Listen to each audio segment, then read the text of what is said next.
Falls Athletic Park. Evening falls as we conclude day one of the 2019 ACC Baseball Championship with the Notre Dame Fighting Irish and the Duke Blue Devils, their first ever meeting at our championship. And they did not meet during the regular season. The stakes get raised here in Durham at the ACC Baseball Championship for 2019. It is so great to have you with us for the third and final game of day one at our ACC Baseball Championship. Tom Werme, along with former Major Leaguer Paul Bird. And Paul, I know this tournament is very special to you. Your son Grayson is a member of the Clemson Tigers. What is it about this event that makes it so special for these college baseball players? You know, it's a celebration, and Durham does it right. I made my first start in Durham professionally. The bull is still out there. You came in hot with that intro. I saw the video. I'm fired up. There's been 2 upsets today, but this is just a fun place. They do it right. Everybody comes in, whether you're from Notre Dame or you're Duke right next door. I love seeing all the fans in one spot. A ton of scouts. It's the ACC tournament. I can't wait. Yeah, let's chat about a couple of players in our game tonight. You start with Duke and Kenny Taylor. This is a senior captain and a leader for the Blue Devils. He's their spark plug, man. I got to tell you, this guy can go get it out in the field. Tied for second in home runs, so he's also got some power. He ended up on SportsCenter this year. That's how exciting he is. For Notre Dame, Spencer Myers is in that leadoff spot for the Irish. If they're going to win this game tonight, he has got to be a factor for Notre Dame. He does. Notre Dame is young. They've only got 2 players, a junior and a senior. The rest are underclassmen. It starts with Spencer Myers. You see the numbers right there. They have to do the little things, not just him, but the whole team. Move guys over, get that timely hit. If they do that, they're dangerous. The last game of the first day of the ACC Baseball Championship, the Blue Devils and the Irish. First pitch and starting lineups straight ahead from Durham. A perfect evening in Durham, North Carolina for the 2019 ACC Baseball Championship. Yes, it's a little bit after 9 Eastern, but we're ready for the third and final game. The Notre Dame Fighting Irish, the number 11 seed at our championship. The Duke Blue Devils, the number 7 seed, going head-to-head here on day one. This is action in Pool B. Toyota presents the Notre Dame batting order. And we told you about Spencer Myers in that leadoff spot. Also has 21 stolen bases. Nico Cavadas leads the way with 12 homers and 41 driven in. Followed by Lamanna, Jung, Putz, Gilgenbach, Jared Miller. Zach Preisner is the second baseman. And Jack Ziska is the left fielder for head coach Mick Aoki in his 9th season as the Irish head coach. They will face on the mound Bryce Jarvis. He brings a 4-1 record, Paul, with a 4.40 earned run average. No, you got it. Fastball 90 to 92 with some sink. Got a nice slider. His changeup is his second best pitch, which he will use to both sides of the plate. And how about his dad, Kevin, big leaguer, Reds. So he's got some good genes in there, and I'm sure he knows how to pitch thanks to Dad. And Kevin also played for Wake Forest, which posted a victory over Florida State in the middle game of day one, 7-4 for the number 10 seed, Neiman Deeks, as they pull the seeding upset against Florida State, the number 6 seed, 7-4. And Boston College beat Clemson to start the day, 7-5 in 11 innings. Defensively for the Blue Devils, across the outfield, it's Gallagher, Taylor, and Schreck. We told you about Kenny Taylor in center field. He can certainly cover a lot of ground out there for the Blue Devils. Then across the infield, Nichols, Murray at short, Loperfido coming off a wrist injury. More on that a little bit with the Duke Blue Devils. And then Mervis at first. Rothenberg is the catcher. And Jarvis on the mound for Duke. Riley will join us in just a moment, so glad to have you with us. What a day it has been. And to start it off, it will be Spencer Myers, the sophomore center fielder. West Durham and Nick Green took you through the first 2 games. We're ready for game 3. Irish and Blue Devils. They have not met here since 2017. That was the last series they played. It was here and a sweep for the Blue Devils. They did not play during the regular season.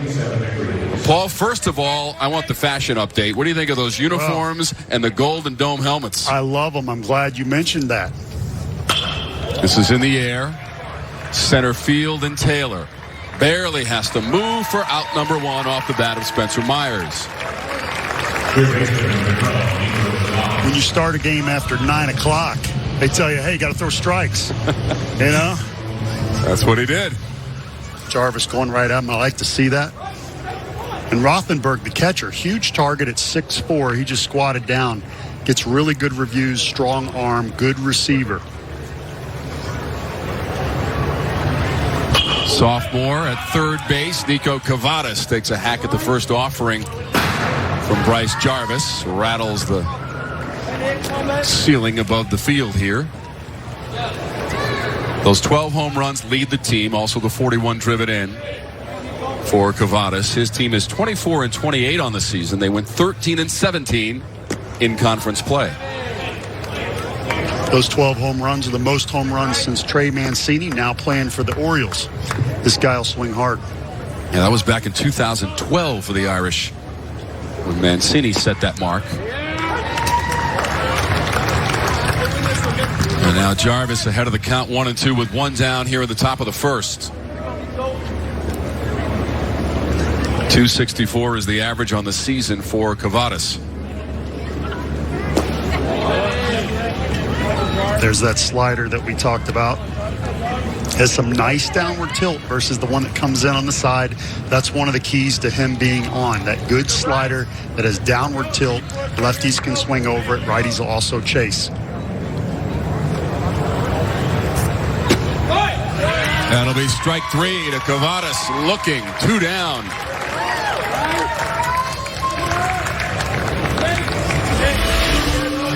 We're coming in, a little tap on the outside corner for some noise. And the heater perfectly located.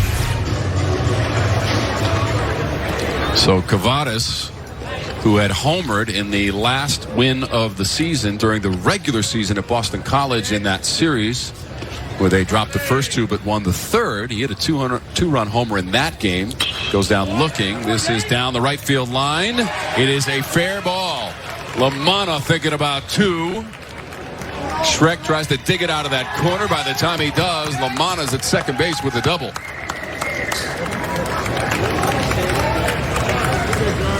Nice piece of hitting right there. Hitting the ball where it's pitched, going the other way. Just inside the line by a few feet.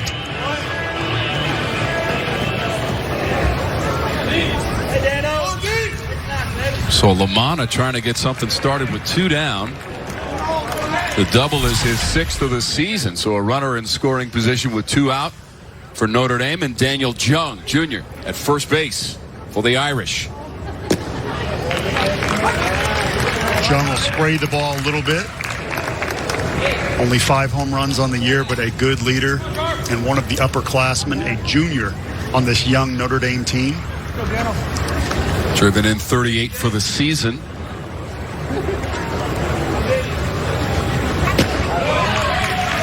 Good action on that pitch from Jarvis, and it's 0-2.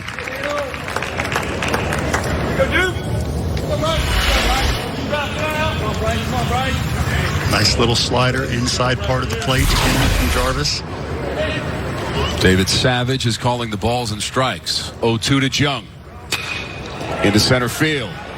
Taylor has it. Hit well by Jung, but into the glove of Kenny Taylor, who made 2 plays in center field. 2 coming up at the bottom of the first. So before the Blue Devils hit in the bottom of the first, let's check in with the third member of our broadcast team tonight, Lindsay Rowley. So much, Tom. Well, Joey Loperfido is about to lead off for Duke. Now, Joey ended up missing 23 games throughout the season because of a wrist injury. Now, when Joey was out of the lineup, Duke actually ended up going 3-9 in conference play. However, once he returned to the lineup, they ended up going 12-6. I spoke with head coach Chris Pollard before tonight's game, and he told me that he feels that Joey is the spark plug of their offense, and from a defensive standpoint, he feels he makes everyone around him better. Guys? Lindsay, thank you. Loperfido, the sophomore second baseman, will lead it off, playing in his 32nd game this year. But as Lindsay documented, the wrist injury kept him out of action. You know what that's called? Job security. When you're out of the lineup and your team falls apart, they say, hey, we need that guy. Get him back in there. And I love that word, spark plug. Plays hard and makes this team go. And there he is at the top of the lineup, brought to you by Toyota for Coach Pollard, followed by Kenny Taylor made a couple of plays in center in the top of the first. Mervis, Murray, Rothenberg, Nichols, Crabtree, Schreck, and Gallagher, the senior left fielder, to face Cameron Junker on the mound for the Fighting Irish. You see that good ERA right there from Junker. Fastball, 93, 94. Slider, a little slow, but it's more like a slurve. We'll see how that turns out. If that slider's in the upper 70s, he's usually very good. I like that ERA, and you see 14 games. 14 started out on the hill. 67 strikeouts on the season for Cameron Junker. And both pitchers have already made a liar out of me. That was 95. Jarvis hit higher than I said he would. These guys are fired up for the ACC tournament. Well, you got to imagine, Paul, they've been sitting around all day. This game was originally scheduled for 7 p.m. Eastern. We had a couple of long games in the first two. In fact, the first game went to 11 innings with Boston College defeating Clemson. So it's got to be difficult, Paul, for these players who just want to get some tournament action to sit around for an extra 2 hours past the original start time. They are. But then you take the field and you look around. You see the bull. You see the stands. You see the scouts. Now, let's not forget, you look around and you see fans that have either traveled very far or full, and you get fired up. You know it's the ACC tournament. You couldn't wait. Now you're on the hill game one, and you got a little extra in the tank.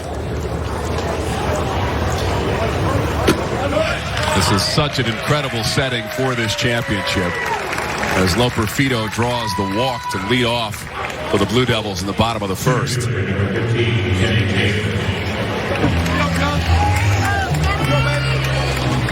I like what I saw right there out of Loperfido. Even though hitters are fired up too, so you have a tendency to come out of your shoes a little bit. Calm down, breathe. It wasn't my pitch. It was a very good pitch just off the corner, and he took it. He's locked in. Breathe through your eyelids. Is that how that goes? Wherever we are in Durham, after all. That is true. Through the eyelids, you know. If you're superstitious, wear what you need to wear. That's a whole different show, Paul. Kenny Taylor looks at a strike. Talked about Kenny before the show. Very good defensive player. Good hitter, co-captain, team leader. Bouncer. Miller has to charge it, slips down. Only play is at first, and Taylor will beat it out.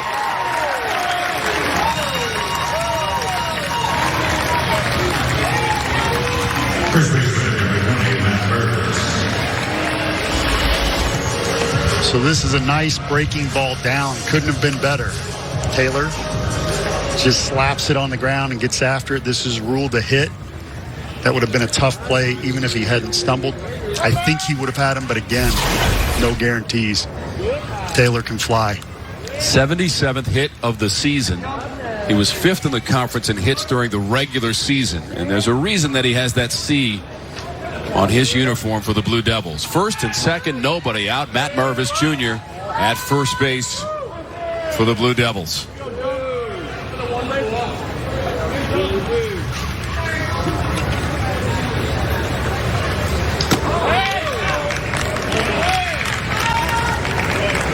That one's sailing on Junker, and David LaManna had to bounce out of the crouch to make a play on that one. Nice job right there. That's not an easy pitch to catch at all. It's got some heat on it at 92. Now we get back. You talked about breathing. This is what you do. Now you're amped up. First and second. Pitchers are like a sponge. We don't find out what's in them until we squeeze. So he's being squeezed early. We're getting ready to find out. Does he believe velocity is the answer? Then you're going to see him try to throw as hard as he can. Calm down. Hit your spots. Bit of a jam for Junker here in the first. And Mervis got his money's worth on that hack.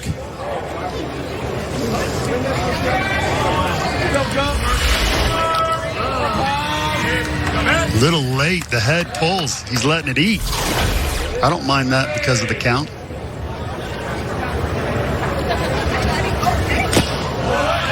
Fouls that one into the mitt. Mervis on the season batting .297. He's driven in 28, gone deep 6 times. For the vast majority of the regular season, this is Duke's home field. They've got their own locker room. Coaches have their own office space just beyond the left field wall in that office building. The count will run full to Mervis. They only played 5 games on campus this year, and they were above 500 playing on this diamond here at Durham Bulls Athletic Park, with Taylor leading off at first. Loperfido is the runner at second.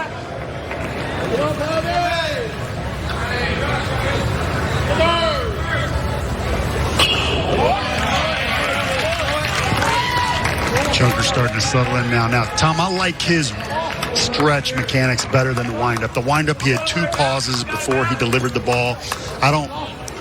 If you're hitting all your spots, don't change a thing. But he's a little erratic. He has 2 pauses. Out of the windup, his hands stay smooth. They just break and go.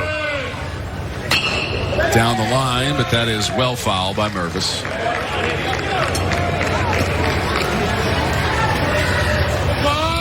Junker's spin rate on the fastball is 2,400.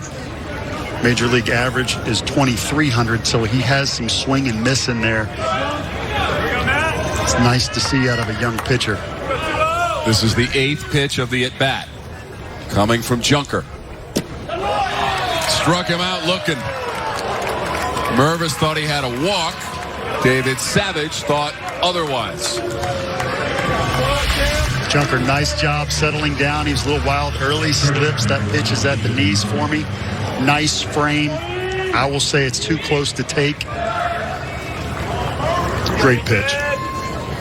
You're talking to a pitcher, so you see, it was good. If Nick Green was up here, he'd have said ball, maybe. But I liked it. Nick and Wes were here for an extended stay for our first 2 games. Yes, he did. Ethan Murray is the freshman shortstop. He is our Hardy's star to watch, batting in the cleanup spot for Duke with 2 on and 1 out. And a part of the all-freshman team in the ACC. Has started every game at shortstop. Very good hands, strong arm. He is even a pitcher. But he swings it so well, he won't get on the mound.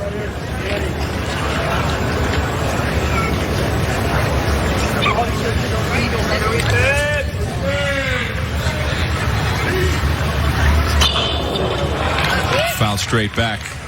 Murray's letting it eat a little bit too.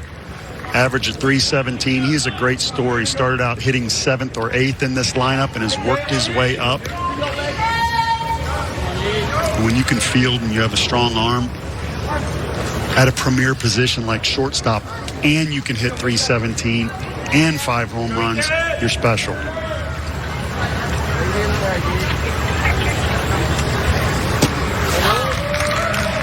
Outside to Murray with runners at first and second. And the count in the favor of the hitter as Cameron Junker about to throw his 20th pitch of the inning. Murray with that high leg kick. If you watch that lead leg, it really gets up there.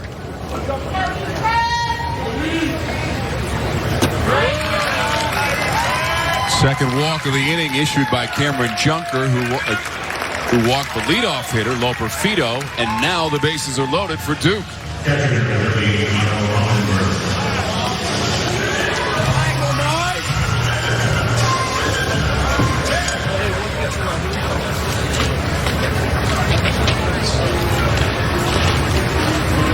So there will be a conference at that Irish mound with the bases loaded and 1 out.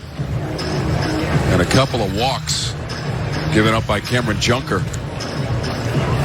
Now, if I'm a pitching coach right here, I'm praising him. I'm saying, hey, your stuff's great. Just need you to relax, hit your spot, get ahead of the hitter. It's the first inning.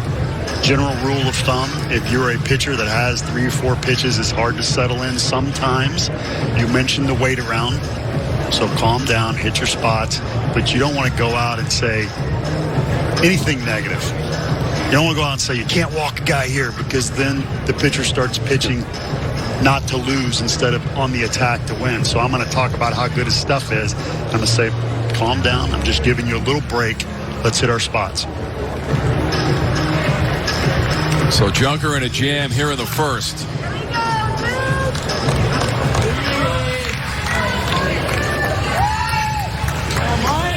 Struggled a little bit against BC on Thursday. That's Boston College. He was on quick rest. The game was on Thursday, so the turnaround now, he should be well rested. I think that's another reason you're seeing a tick up in velo. Rothenberg, the sophomore catcher, is the hitter for Duke. The game you're talking about, Paul, was a 10-1 loss for Notre Dame. They lost 2 of the 3-game series at Boston College to close the regular season. 259 the average for Rothenberg. Smokes this one to right field. It is deep, and it is a grand slam. Michael Rothenberg.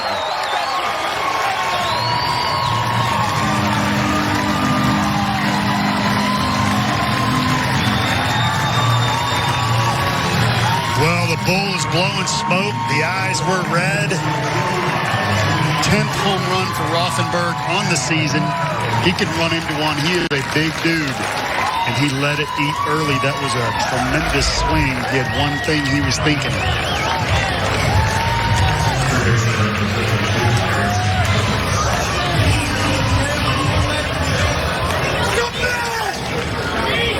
Well, putting on a little show for the home crowd. You see everybody in the background. Duke fans are happy. Loperfido, Taylor, and Murray come in on the grand slam by Michael Rothenberg.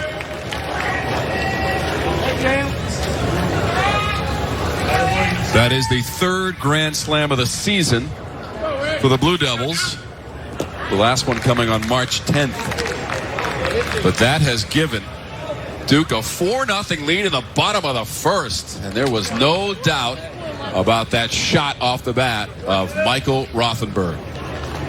Nichols, the junior, at third base for Duke. And now Cameron Junker needs to compose himself somehow, Paul, and get out of this inning. Yep. And he's not happy with it, but you know what? It's the first inning. You have to continue to keep your team in the game, put together a few good pitches. It's a big chopper down to third, and Cavadas across the diamond for out number 2.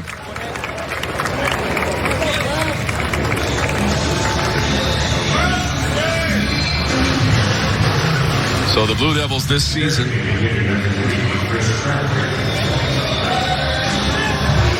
able to win 30 games. They went 15-15 in conference play.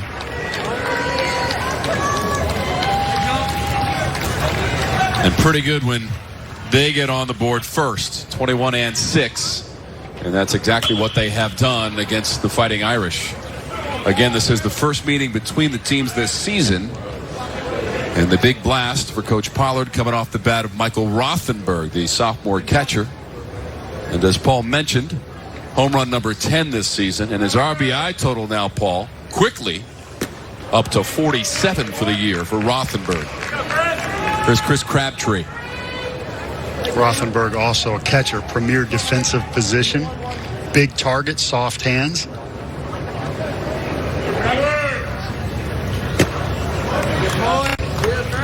Duke closed the season with a series at Miami last Thursday through Saturday. They won the middle game in that series against the Canes, and Chris Crabtree was 3 for 5 with 3 driven in a 12-3 win for the Blue Devils. Their 30th win of the season. Great story. Last year, he did not get consistent playing time until the Athens Regional, and he was the most outstanding player of the Regional. That's pretty good when you get your chance coming through like that.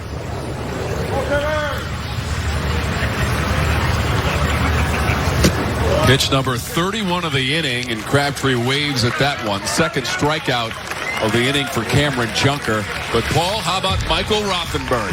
You gotta like the swing. Stepping towards the pitcher and getting on it.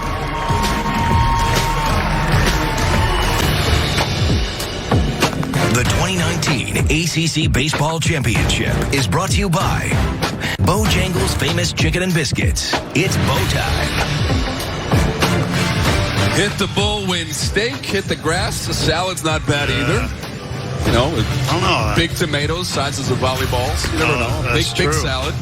But, Paul, you've got a history in this city professionally. So I do, yeah. My first professional start here in Durham, not at this field, but that same bowl was there. And came from LSU. I was a fourth-round pick of the Indians. We were with Princeton. This is right after the Bull Durham movie. So 1991, a few years after. And Durham was a zoo. It's just a party. So I got on the mound. I was fired up. In college, they have the rule where you don't have to come set out of the stretch. Nice sinker right there. A little changeup, actually. And, so Mike Mordecai hit a single to right. He got to first. I did not come set. Balked him to second. Balked him to third. I know where this is and going. Before I got an out, I balked him home. So at this point, I mean, you'd have thought he hit a grand slam. The bull was going off. Smoke's going everywhere. The red lights are on. The fans are going crazy. And I had my clothes on, but I felt like I was naked out on the field. And everybody was laughing at me hysterically. And, so for... That's going to be a strikeout of putts to start the second. But you said after that, though. So you want the full story. Valuable lesson. Valuable lesson. Next start. There is a moral to the story. I balked a couple more times in that game, so I worked on it in my pen. I was still a nervous wreck for my second start. I walked into the clubhouse in Kinston, and there was a tote board. And a lot of money had exchanged hands on how many times I was going to balk. And there was one guy that picked 0. That was Mike Easley. Ooh, that's hit well to left field. That's going to be off the Blue Monster, the big scoreboard. And played very well and left by Gallagher. Nice. And that limits Gilgenbach to a single. 1-out single ball. Gilgenbach with 8 home runs. Just missed number 9 right there. He is one of the leaders and captains on this team. Fastball middle away, and he got on it. He almost won a stake. About 20 feet to the left and up a little bit. I can't get through the story. They're swinging. But anyway, I may be too long. I may be, But so Mike Easley from Texas A&M sat me down. He goes, I'm the one that picked 0. He goes, you're college. You're smart. I think you're going to make the adjustment. He gave me a big pep talk, and I did not balk. So he got the whole kitty. He didn't give me any, 5 or 10% of or any of that, but that was it was coming a lot off of fun. a College World Series championship. It was 1991. It was phenomenal. Incredible memories there. Incredible memory, and we got to go to the White House and meet Ted Williams and Joe DiMaggio. That was the 50-year anniversary of DiMaggio and his hit streak, and Ted Williams and his last person at over 400. Now, you also saw Ted Williams in 1999 at the All-Star game at Fenway Park, absolutely. Right? You know this because you're from the Boston area. Yeah, originally, yes. Tremendous fans up there. You're one of them. Well, and I don't I'm mean a baseball fan. I don't mean that other people aren't great fans. I liked Boston. It's such a rich heritage. The field's been there forever, Fenway. So that was at the end of your professional career, correct? Was that the last? All-Star game's like in the middle for me. But you played for the Red Sox, too, at the end of your... Red Sox, 08, 09. Okay, yeah, right. Yeah. So, a really cool end to my career. And we could be I didn't watching. plan to say this, but I had my brother Mike who passed away from cancer in 01, and he was laid to rest in a Red Sox hat. I was playing for the Phillies. I was like, "What's up with that?" Yeah.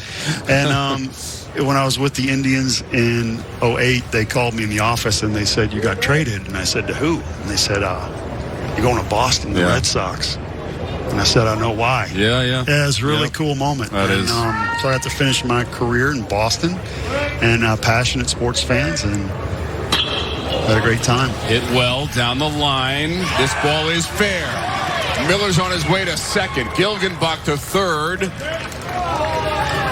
Schreck with the hands up. That ball getting lost in the corner there. Yeah. Bounced over the railing. So runners now at second and third after the double by Jared Miller. Well, this is a young team. Jared Miller, they like the swing. You can see why. Turning on that fastball, one hopper, well placed down the line. And, of course, the dimensions here at Durham Bulls Athletic Park, not that dissimilar than to those at Fenway Park. The wall's a little bit higher in Fenway, and it's a little bit further away. And these guys are swinging BB core, which pro would. Well, now the ball is a bigger sweet spot with that and will jump more than the bats they're using now in college. So these guys are earning every hit. And the Irish impressively trying to get right back into this one after giving up a grand slam in the bottom of the first. They've got runners at second and third. One out. Zach Preisner, freshman at second base, against Bryce Jarvis on the mound for Duke. We have really seen some hard hit balls so far in this game, and we're very early, Paul. Yeah, these guys are feeling good. See a lot of energy on both sides right now.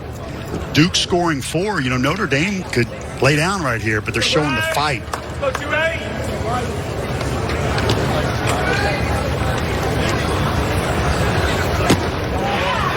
Preisner is hitting .244 on the season. He's got 8 RBIs, but as we've seen in this championship, players have stepped up in the postseason. Boston College hit 4 home runs. Cody Morissette hit 2. He'd had 2 all season coming in to Durham Bulls Athletic Park. And the Eagles advanced, and that is going to be a hit batsman. So the bases will be loaded for the Irish as Preisner is awarded first. Great job by home plate umpire, not making any call here.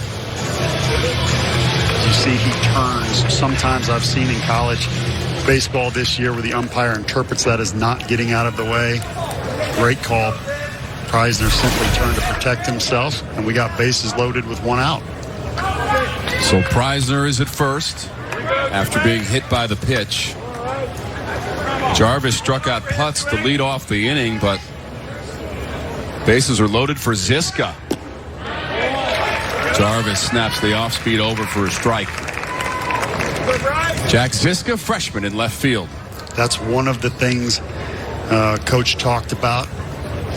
Guys are young. Sometimes they're not used to seeing pitchers pitch them backwards in that first at-bat. First pitch slider. Nice job by Jarvis.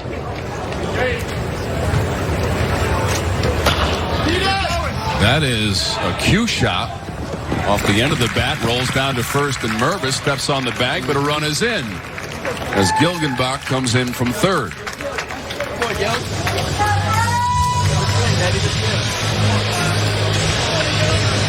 Well, you would love another homer, another grand slam, but sometimes you just got to be satisfied with doing the job, getting that runner in, scratching back a little bit at a time. So, Paul, the Irish on the board. 2 outs, 2 on, both in scoring position as Miller and Preisner moving up on the ground ball to first base by Ziska, and we're back to the top of the order. Here's Spencer Myers. We said, Paul, he has got to be a linchpin for the Irish tonight against Duke. He absolutely does. You like that first pitch strike ratio by Jarvis, but he is their guy. Spencer Myers, leader on and off the field, does a lot of things well, and this is his time.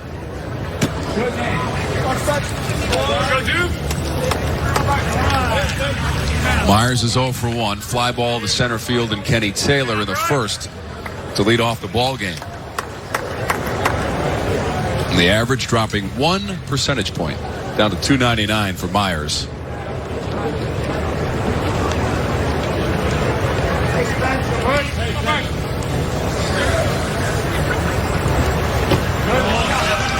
Got away from Rothenberg, but not far enough for Miller to risk it at third. By the way, that ground ball by Jack Ziska that scored Gilgenbach was an RBI for Ziska and his 21st of the season to get the Irish on the board.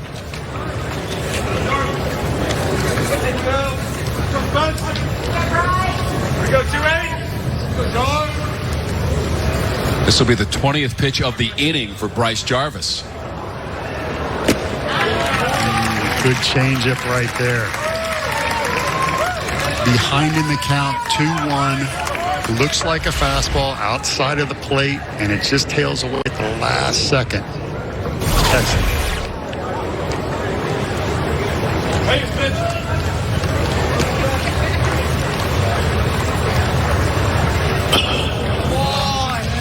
foul toward the Irish dugout.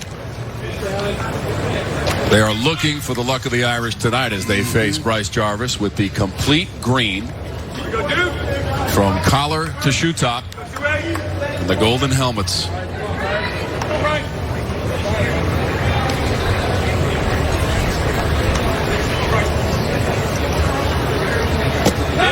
Swing and a miss.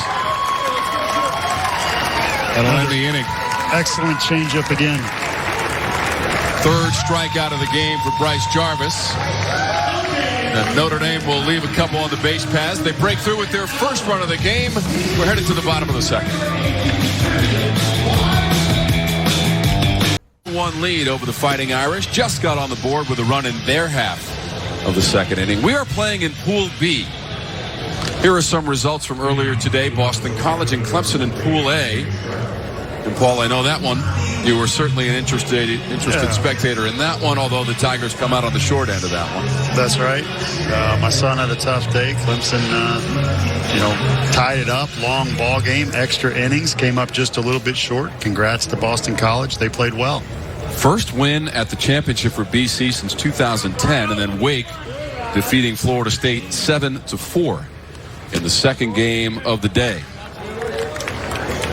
And that action in Pool C, Paul. Yeah, 2 upsets out of the gate. Third year we have utilized the pool system. 4 separate pools with 3 teams in each. And we will have winners in each pool to get to the semifinals on Saturday starting at 1 Eastern.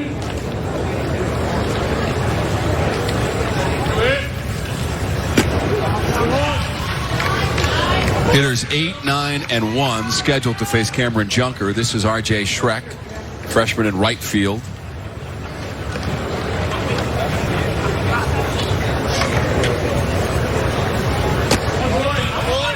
And Schreck looking at strike 3, so that's 2 strikeouts in a row because Junker got Crabtree swinging to end the first, and it's the third of the game for Cameron Junker. Junker's made a few mistakes, but he's really pitched well. This ball down the middle, low at the knees, 92, 93. He's got a little rhythm going. Facing Kyle Gallagher. Right back at him. Deflected by Junker. Preisner will have no play. That will be a hit for Gallagher with 1 down.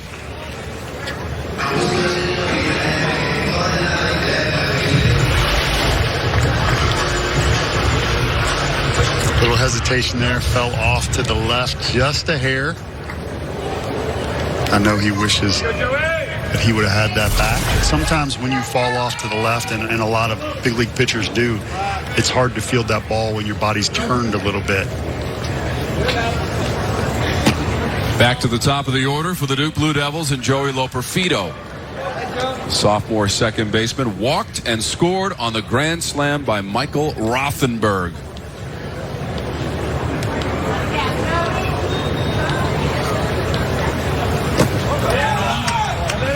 Loperfido hitting .282 on the season with the walk in the first. Nice stop right here. David Lamano moving to his right with a runner at first.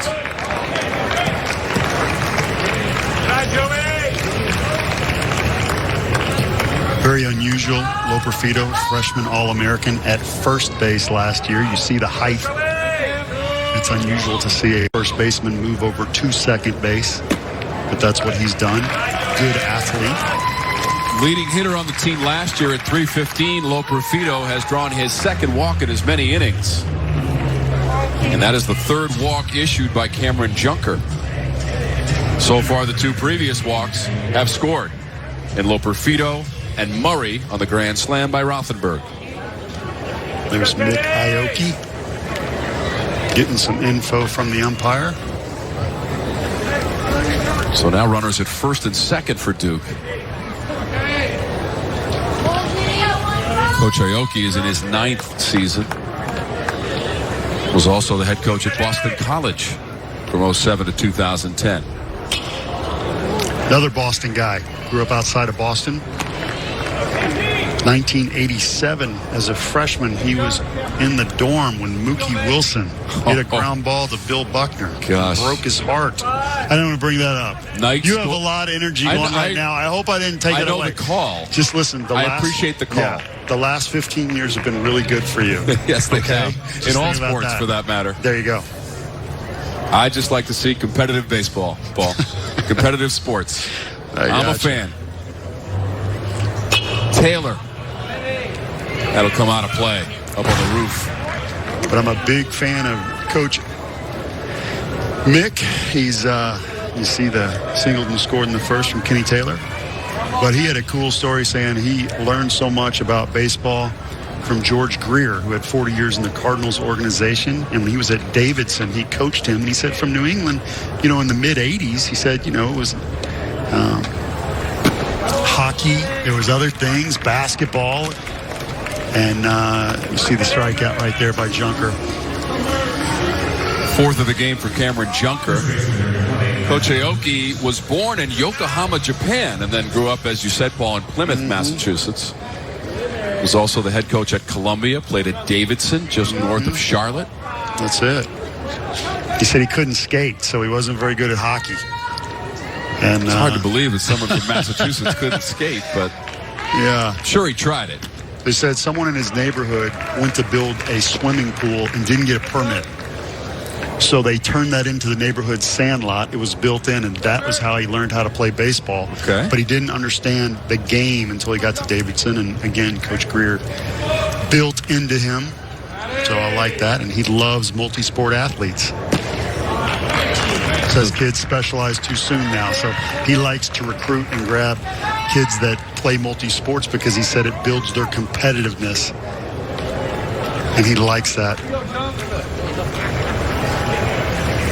Loperfido and Gallagher, the runners. 2 down. To the backstop, and the runners advance. And LaManna has a little bit of trouble gathering that baseball, and so that'll be a wild pitch against Junker.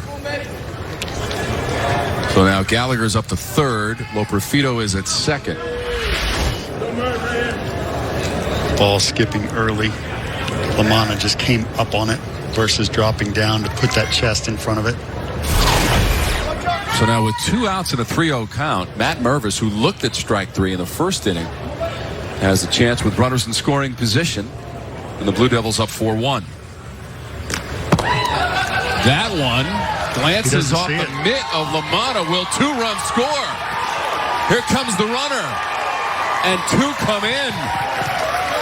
Gallagher and Loperfido both score on the ball that goes to the backstop.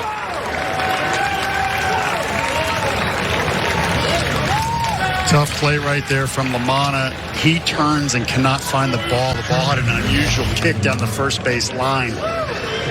You see that ball getting past him, and he could not find it. Now, the pitcher's job right there is to point where that ball is. Once the catcher can't pick it up, he looks at the pitcher, and the pitcher is supposed to be pointing. And that's a cross-up right there. LaManna expecting breaking ball, and the fastball beat him. So that was a walk for Mervis. And both Gallagher and Loperfido hustled home. And this one also is trouble for LaManna. And Mervis will move up to second. That's at least 3 pitches in this inning that LaManna has had trouble with from Junker. The one before I thought was a cross-up because of his reaction. That one I did not. I think he's probably a little frustrated and just simply whiffed on the catch. And that happens. So the pitch that got away from LaManna on the cross-up that scored 2 runs in Gallagher and Loperfido was ruled a wild pitch. And so 2 runs came in on that wild pitch. And they had already moved up 90 feet on a previous wild pitch this inning from Cameron Junker.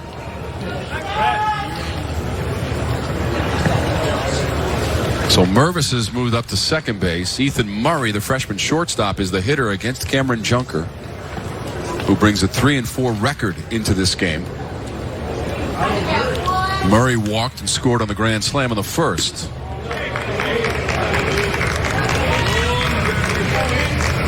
And that was pitch number 50 from Junker as we play in the bottom of the second.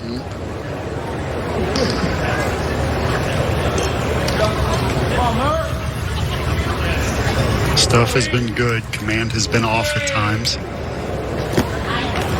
He's given up the unfortunate big hit at the wrong time. But skipping a few too many balls. Junker has been assessed 3 wild pitches in the inning. It's allowed a couple of runs to score as well. And Gallagher and Loperfido, who's now scored twice in this game. Joey Loperfido in the leadoff spot for Duke with a couple of walks. Good action on that pitch to Ethan Murray. Full count with a runner at second and 2 down. That's Mervis, who is the runner at second. The batter is Ethan Murray.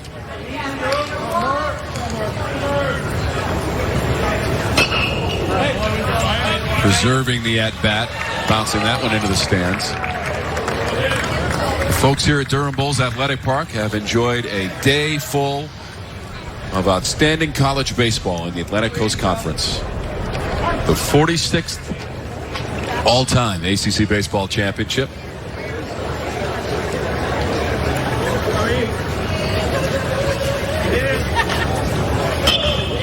That's in the air, right field. Gilgenbach giving chase, a couple of steps into foul ground, right on the railing, and he makes the play for the final out. The 2 more runs come across for the Blue Devils, and 3 wild pitches from Junker, and it's 6-1.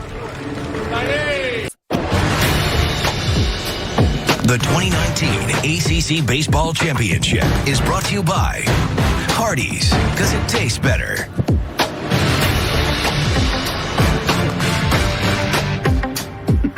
Top of the third. And the Blue Devils and the Irish head-to-head, and right now it's the Blue Devils with the 6-1 advantage against Notre Dame as we play in the third.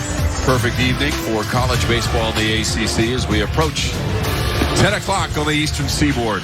Game 3 of day 1. Tom Wormy, Paul Bird. Paul, great to have you as a part of our broadcast team this year. I appreciate the opportunity. Love to talk baseball. This is a great event, a great city, great venue. Appreciate you having me. 75 degrees as we play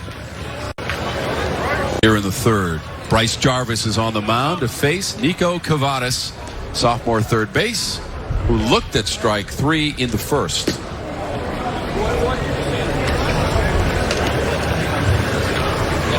Jarvis again pitching guys backwards, and what that means is starting out breaking ball, changeup versus heater. Has a very good changeup, as you see right there, comes in and dives straight down. 12 homers on the season for Cavadas to lead the club. Our middle game of the day, Wake Forest and Florida State, a 7-4 win for Wake against our defending champs. In fact, Florida State has won 3 of the last 4 ACC tournament championships.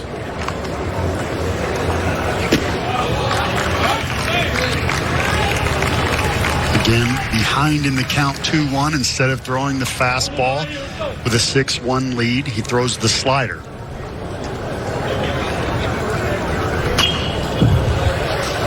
So as a hitter, you're betting the house a fastball's coming. So if you can do that and throw a slider for a strike, fantastic. If you can't, they're going to say, hey, you have a 6-1 lead. Strikes, attack. Jarvis showing he can do different things with his pitches and throw behind in the count, pitch backwards. So the count runs full for the leadoff hitter here in the third for Notre Dame, Nico Cavadas. Leadoff runner is on for the Irish. So after looking at strike 3 in the first, Cavadas earns the first walk of the game against Bryce Jarvis to start the third. There you go. Good start by Cavadas. LaManna walking up to the plate. This is the first game ever where he has hit third. 1 for 1 with a nice double. Working the ball the other way. He was stranded there in the first inning, though, as Daniel Jung hit a sharp fly ball to center field, and Kenny Taylor made the play to end the first. As we play in the third with David LaManna, sophomore catcher. That double was his 6th of the season.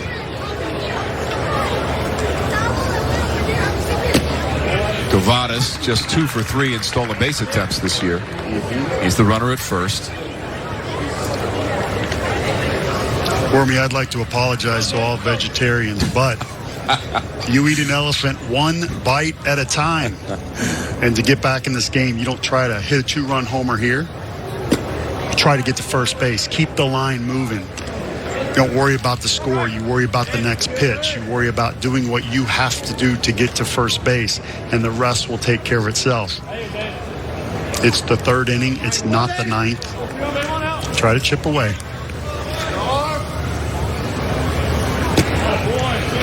See if the Irish heed the advice of Paul Byrd. 13 years in the major leagues. Phillies, Braves, Red Sox, among others. Angels.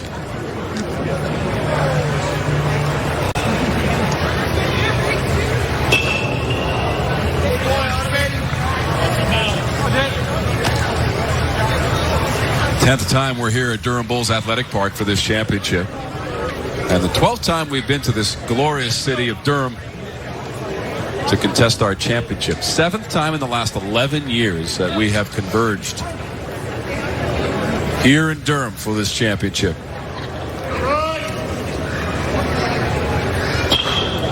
Into right field. That's going to drop. Shrek has to make the play on that, and Cavadas will stop at second. So a walk and then a single by David LaManna. And the Irish in business here in the third, Paul Byrd. Yes, they are. Excellent piece of hitting. Not trying to do too much, going the other way with that pitch. Line drive. Very similar to a pitcher who's trying to throw as hard as he can. It's hard to hit his spot. Same thing as a hitter. If you swing as hard as you can every pitch, it's hard to square the ball up. LaManna taking what the pitcher gives him, working the ball the other way. Beautiful. LaManna is now halfway to the cycle. A double and a single. There you go. Now that's thinking positively right there. Daniel Jung, who got a hold of one but sent it into center field. And most of the time when you hit one to center against Duke, and especially here at this field, Kenny Taylor's going to run it down, and that's what he did to end the first inning. Jung is a junior first baseman.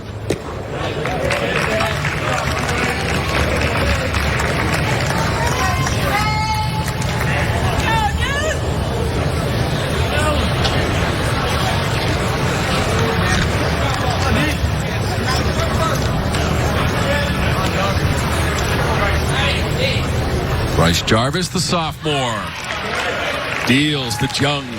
There's that good changeup again. Looks like a fastball. It's not, and at the last minute, it dies. Jarvis goes 6'2", 170 from Franklin, Tennessee. And a sophomore, and has the count his way, 0-2 against Jung. Good job, Mike. Good job, Mike. Last Thursday tie game in Miami. Jarvis was going to start on Saturday, but they brought him in, and they'll do that. He 2018 was out of the pen. 19 he's been used as a starter and also out of the bullpen. They will bring him in depending on the situation. Today they elected to start him. In the dirt to Jung. 15 ACC wins for Duke this season, as Jung levels the count at 2-2. Second straight season that the Blue Devils won at least 15 ACC games, and just the third time since 2009 they accomplished that. A roller. It's slow. Shortstop Murray. Everybody's safe. Cavadas, LaManna, and Jung aboard here in the third, and that's going to be an infield hit for Daniel Jung, who's now 1 for 2.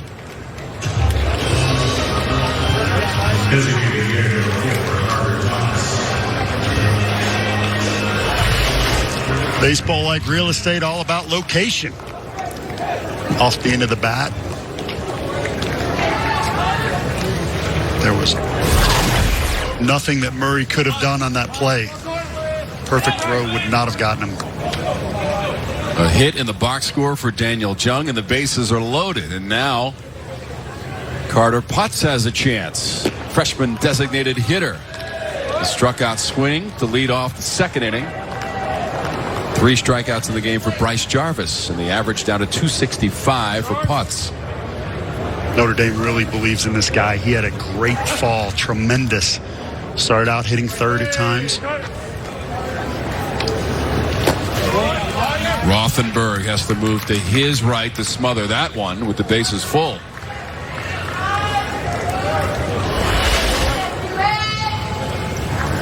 Rothenberg, nice.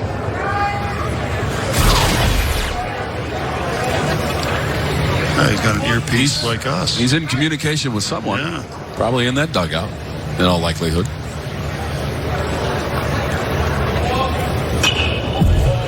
It's fouled straight back. Lindsey Rowley's on the case, no doubt about that.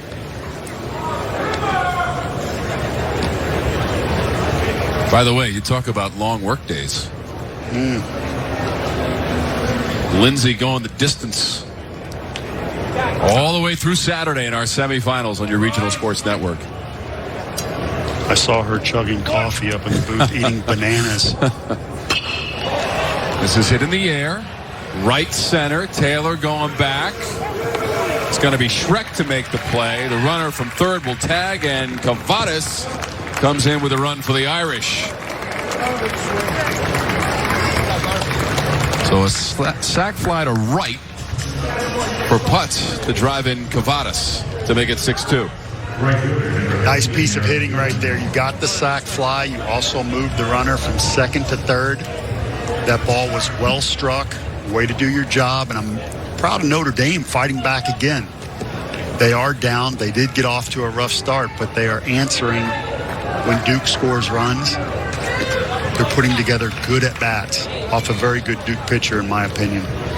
So Carter Putz has his 19th RBI of the season to make it 6-2. Kavadas is in. Lamanna to third. Jung remains at first. And that is strike one to the hitter, Eric Gilgenbach, senior in right field, who singled and scored in the second.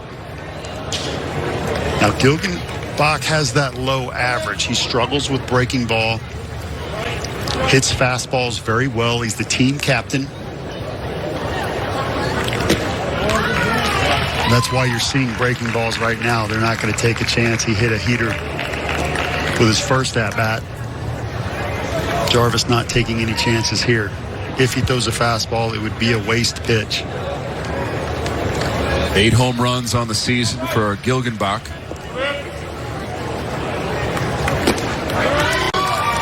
And he looks at strike 3.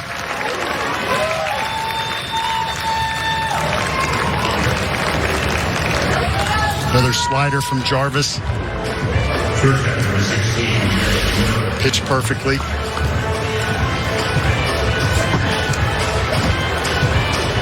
That came after the catcher popped up and gave the high fastball sign. Sometimes pitchers like to see the target for a long time. It's hard to throw to a target that's been up, but you know you're pitching away, and then to hit your spot like that, that was beautiful.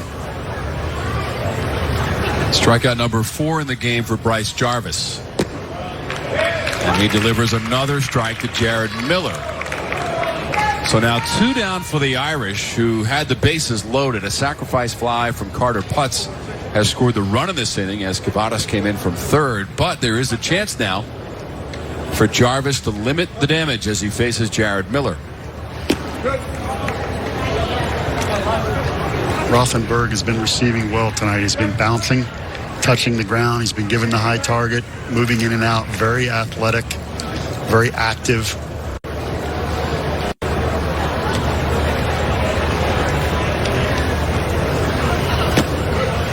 There again, great block, man on third, 2 outs. Base runner is going to be more aggressive at third base with 2 outs on any sort of pass ball or anything.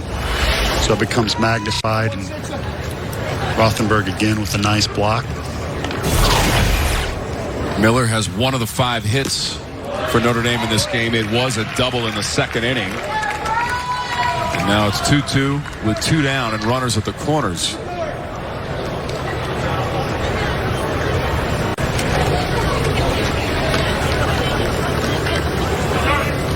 Jared Miller, sophomore.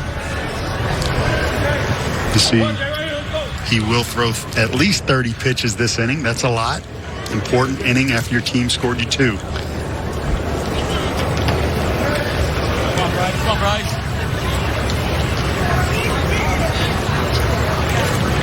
Irish left 2 men on in the second. 2 men on here in the third, and that one rolls toward the Duke dugout area. See that nice easy swing from Miller. He can run a little bit. Second on the team with 13 steals. Good pitch. He can chop it on that infield and get down the line, try to score the run with 2 strikes. You may see that approach again.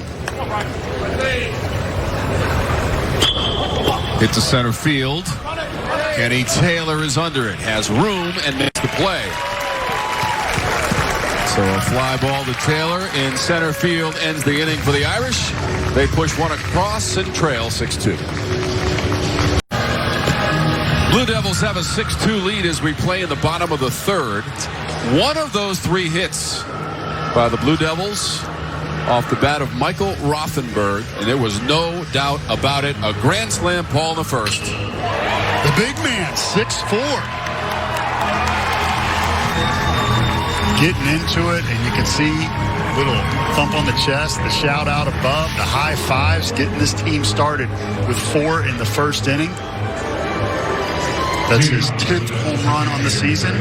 He's a sophomore and has looked very good behind the plate. So his career high for RBIs in a game had been 4. He did it with 1 swing in the third inning.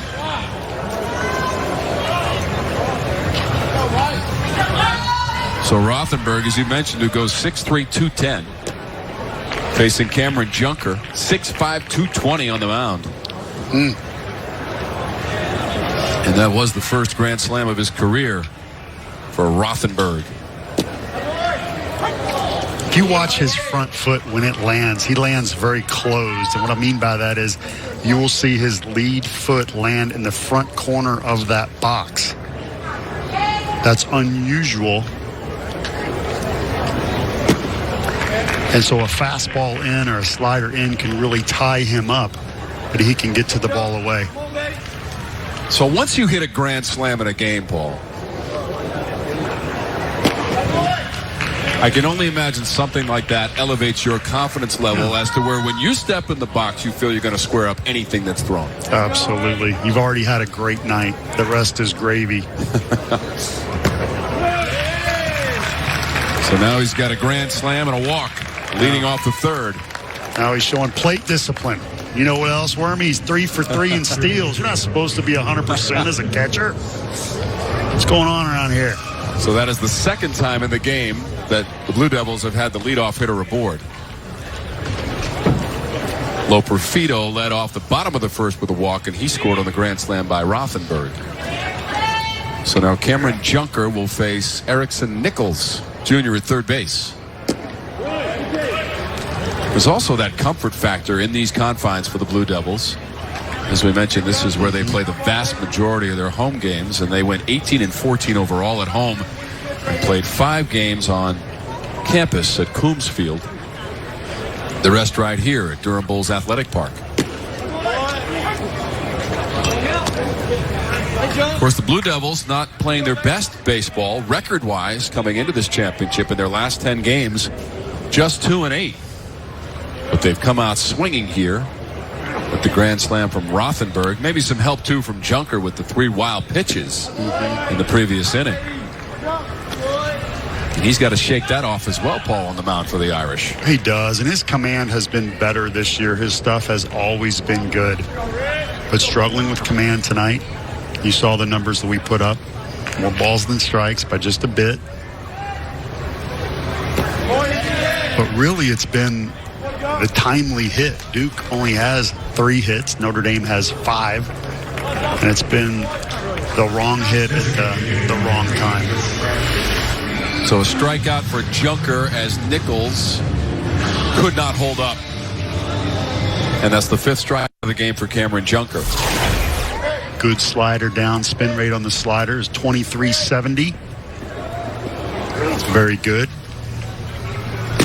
So Nichols is now 0 for 2, and he gives way to Chris Crabtree, who struck out swinging to end the first inning. One of the 5 strikeouts for Cameron Junker, who set his career high back in mid-May in a game against Canisius where he struck out 10.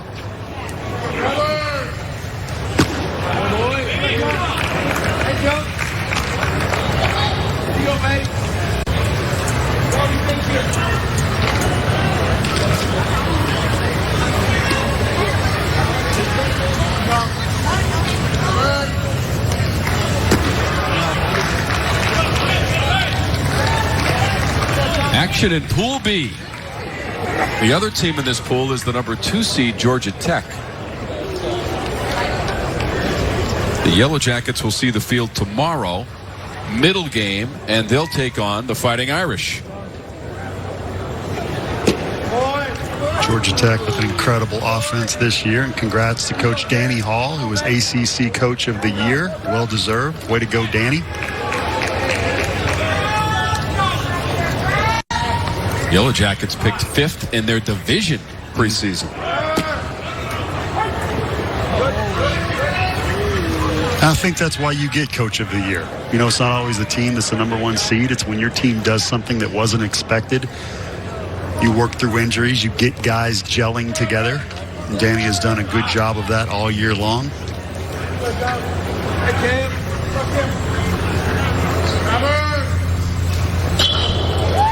It's into left field, dropping, and it's in. Crabtree with a 1-out single. First and second as Rothenberg moves up to second base and in a scoring position for the Blue Devils. Well, this is the inside-out swing where he gets jammed a little bit, just fights it off, sand wedge over shortstop.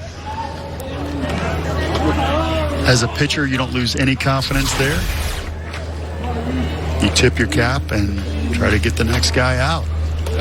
Single from Crabtree. Rothenberg up to second. And Junker gets that one over against Schreck. Struck out looking to start the second inning. 1 of 5 strikeouts for Junker.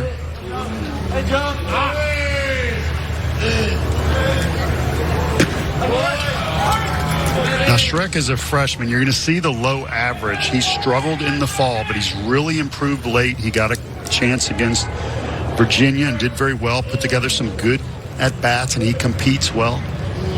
And they have rewarded him. Tries to chase the high stuff and can't catch up with it.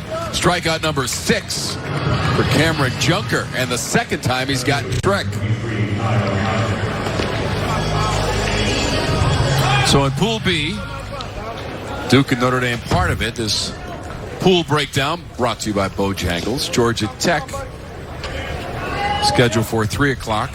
The middle game tomorrow. Louisville and Boston College will lead us off.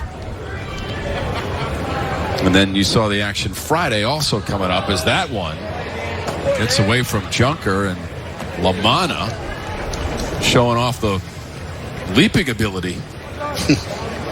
He's really had to move around behind the plate here. That's why you got to be a multi-sport athlete. How did he get to that? The rebound right there. Pulls it off the glass. Ready to fire it down at second base as well. Kyle Gallagher is the hitter. Once again, LaManna has to be active and spry behind the plate.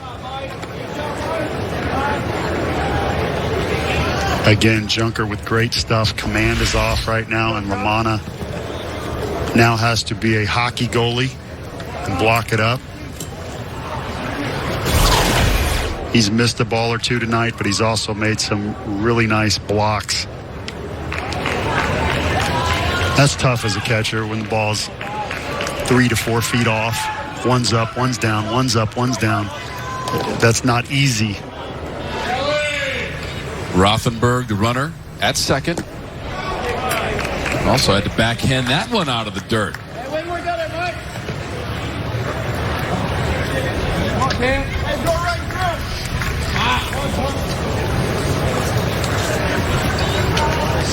And the count has gone to 3-0 for Gallagher, who had an infield single and scored on a wild pitch in the second inning. Andrew Belsick is warming up down in the bullpen, junior for Notre Dame. Number 41, there he is. Here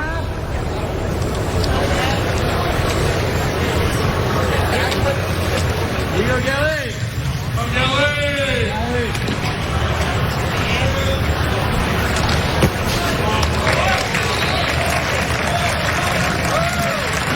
Bases are going to be loaded for Duke. I think it's time. And it is. And that's the 6th walk given up by Junker. A 4-pitch walk gets Aoki out of the dugout. And that could be it for Cameron Junker, who's up to 76 pitches, and he will give the ball to his head coach. So we've got a pitching change. After the walk to Gallagher to load the bases, Cameron Junker lifted out of this game, and Notre Dame will have a reliever when we come back to the bottom of the 3rd. 2 outs in the bottom of the 3rd, and the bases loaded. The Irish leaving it up to Andrew Belsick on in relief of Cameron Junker. Belsick brings in the earned run average of 3.27, and Paul, his record on the season is 2-3. No, you got it. And fastball, slider, change, has a good changeup. You see the numbers. There's more walks than you would like right now, but opponents with a low average against him tells you he has very good stuff. So he's thrown in 33 innings this season, 26th appearance for the Irish, and that leads the team in that category. And this is a big spot. Bases loaded after the walk to Gallagher. He's the runner at first. Crabtree's at second. Rothenberg now at third, and we're back to the top of the lineup with Joey Loperfido, who has walked twice and scored twice as he bats in the 3rd. Belsick with a little run. Loperfido with 2 walks, and I want everybody to know that I'm wearing khakis in the booth, but underneath my khakis, that's what my legs look like right there. Up and away from Belsick. You see the fastball run a little bit at 90 coming in the game with bases loaded. Now, this is one of the things out of the pen. You're amped up. You come in the game. There's no room for error. You can't walk a guy. Loperfido, one of Duke's best hitters. You have to find it quickly. 282 on the season for Loperfido, and he looks at a strike. Nice. Sometimes a catcher in that situation, when a pitcher's flying open early like Belsick was and he's missing arm side, you can even call that fastball on the inner part of the plate to get to fix up that arm that's flying open and get the strike. There it is. Inside to Loperfido. He's got enough of the plate. The count goes to 2-2. 89 with some run on the inside part of the plate. He's calling middle. Nice. Fine presentation by Lamanna as well behind the plate.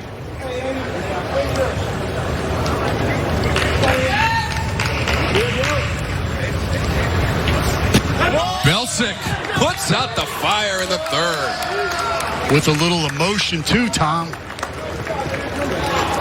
Looks Andrew like Belsick, Paul. Very, very nice pitch at the knees. Nice frame by Lamanna. He's glad that it was at the bottom of the zone. 6-2, Blue Devils. End of 3. Welcome back.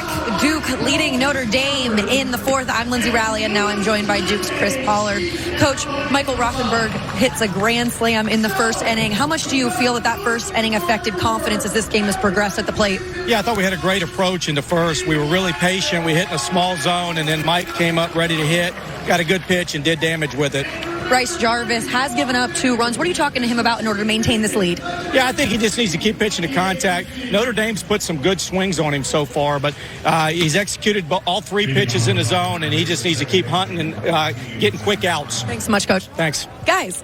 Lindsay, thank you so much. And we thank Coach Pollard, who has done truly incredible things with this program, Paul. He's got 227 wins, 7th year. Got career win number 600 this season in early April against Pittsburgh in an extra inning game. And 6 straight seasons of 30 wins or more for the Blue Devils under Chris Pollard. Absolutely. And as a coach of travel ball for 7 years, as assistant on the USA team who's worked with a lot of high schoolers, it's really hard to just get into Duke. And if you do get in, you have to survive a very difficult class schedule. You have to be gone in the spring. You have to have a full-time job in the fall and the spring, which is what baseball is. So congratulations to him on getting scholar student athletes in his program, keeping them eligible and doing a great job.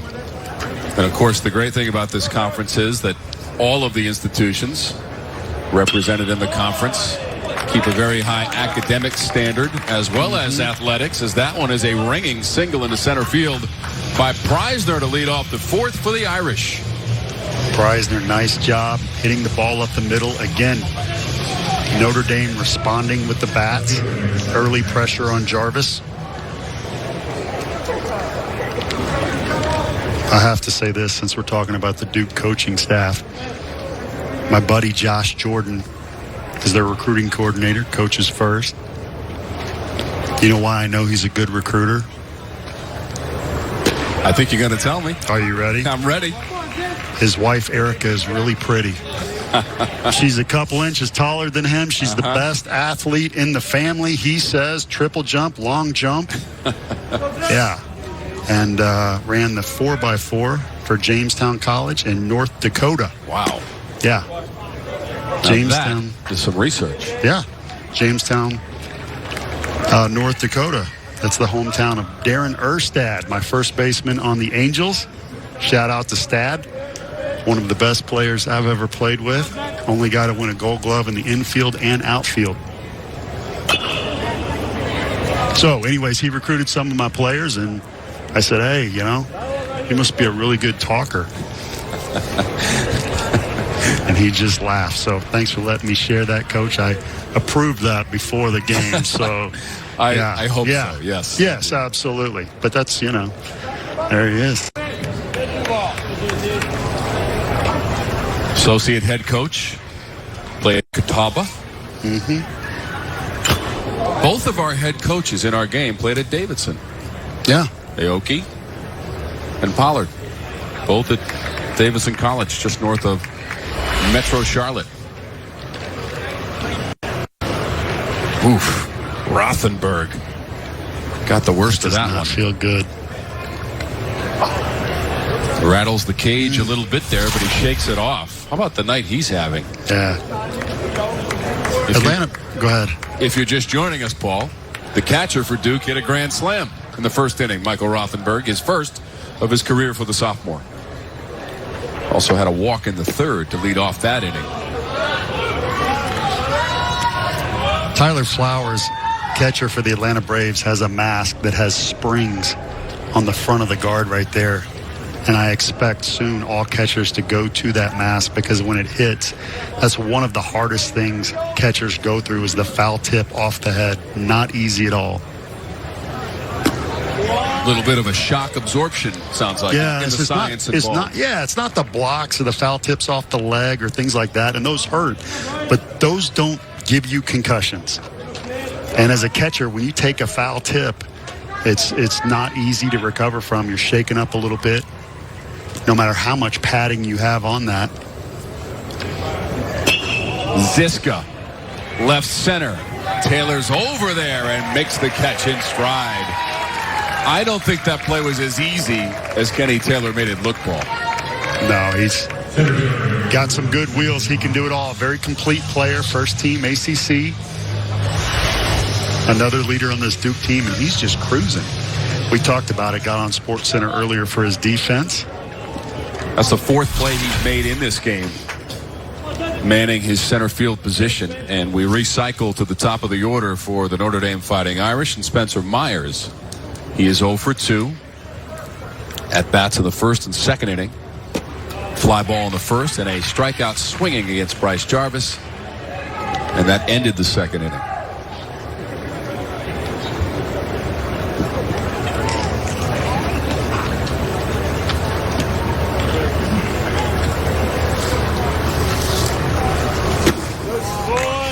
Irish get right back to work tomorrow in the middle game of 3 on day 2 of our championship as they take on the number 2 seed Georgia Tech. That is scheduled for 3 Eastern. Paul and I will have Louisville and Boston College for you to lead off the day. BC pulling an upset earlier today in game 1 against the Clemson Tigers, 7-5 in 11 innings. And we'll get to see the number 1 seed Louisville. And when you look up most of the statistical categories, hitting and pitching in the ACC, you see the Cardinals. That is a ball club. And they are chasing, though. They've been in the conference now 5 years, still chasing that first ACC championship. And they have very high expectations with that program. Third baseman Nichols backs up because there's 2 strikes now. Spencer Myers can bunt, has great speed.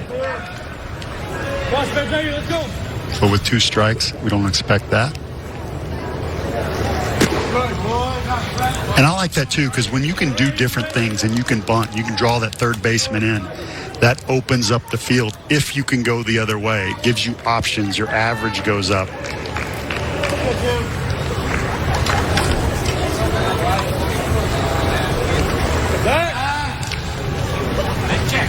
Check on Preisner. He is 2 for 3 in stolen bases this season.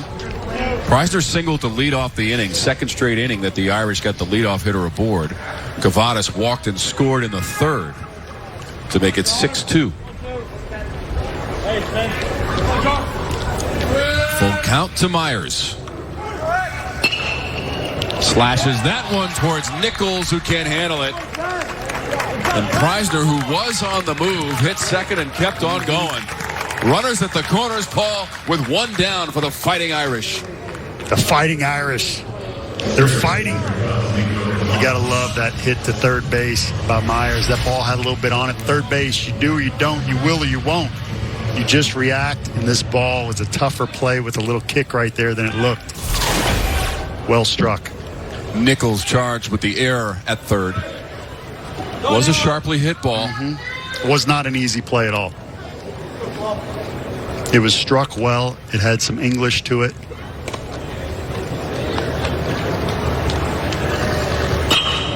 This into right field and a single. Kavadas.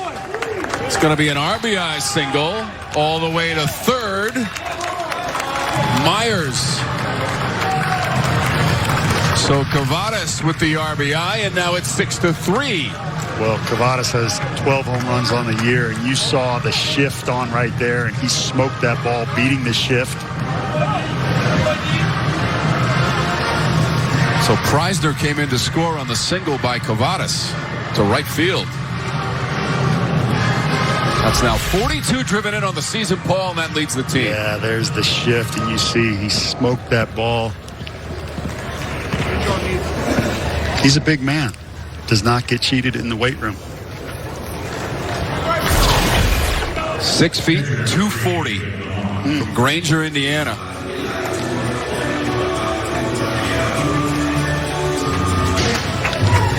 So Kavadas, who looked at strike 3 in the 1st inning, walked and scored in the 3rd. Now he's singled and driven in a run here in the 4th, and it's getting interesting. Yes, it is.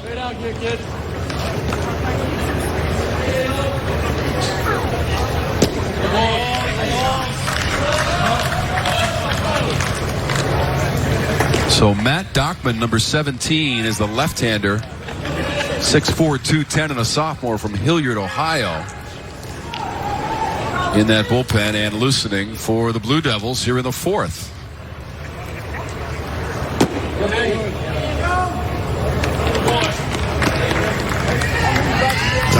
Was no swing according to Greg Street down at first.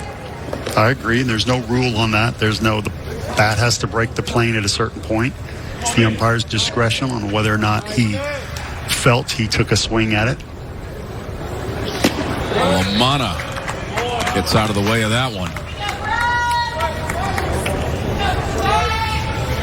You see the 2-0 changeup right there from Jarvis. That's a lot of respect. Lamanna 2 for 2. Has worked the ball the other way both times. Duke is playing him straight up, however. Double in the first, single in the third. Lamanna. And now we're going to have a mound visit.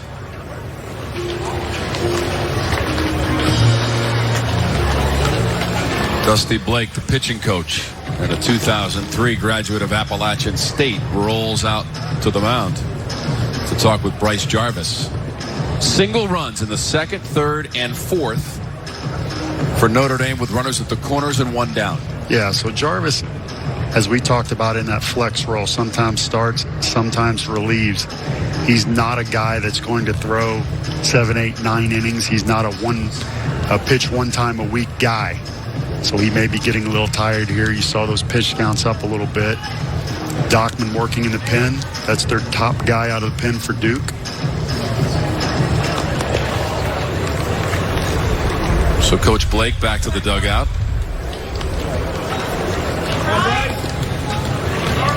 Duke winning 4 of its last 6 ACC series, although they did drop their most recent series at Miami last Thursday through Saturday.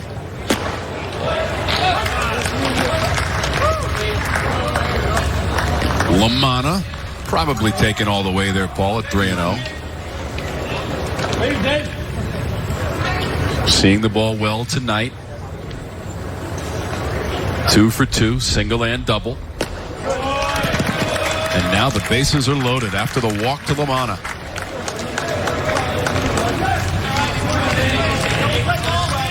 Second walk by Jarvis loads the bases.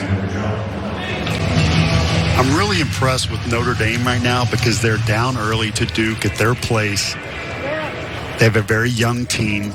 They don't have guys hitting in the 300s. They're getting good experience here. But I love the fight they're showing me. Great at bats. They're not going away. They're competing pitch by pitch. And here we'll have a change.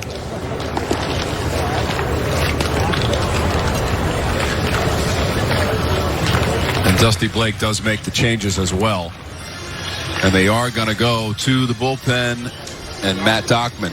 We showed you him loosening up just a moment ago, and it will be Dockman coming into the game for the Blue Devils, as Bryce Jarvis will leave here in the 4th inning. But once again, Paul, the bases are loaded, just one out. Here comes Dockman into this jam.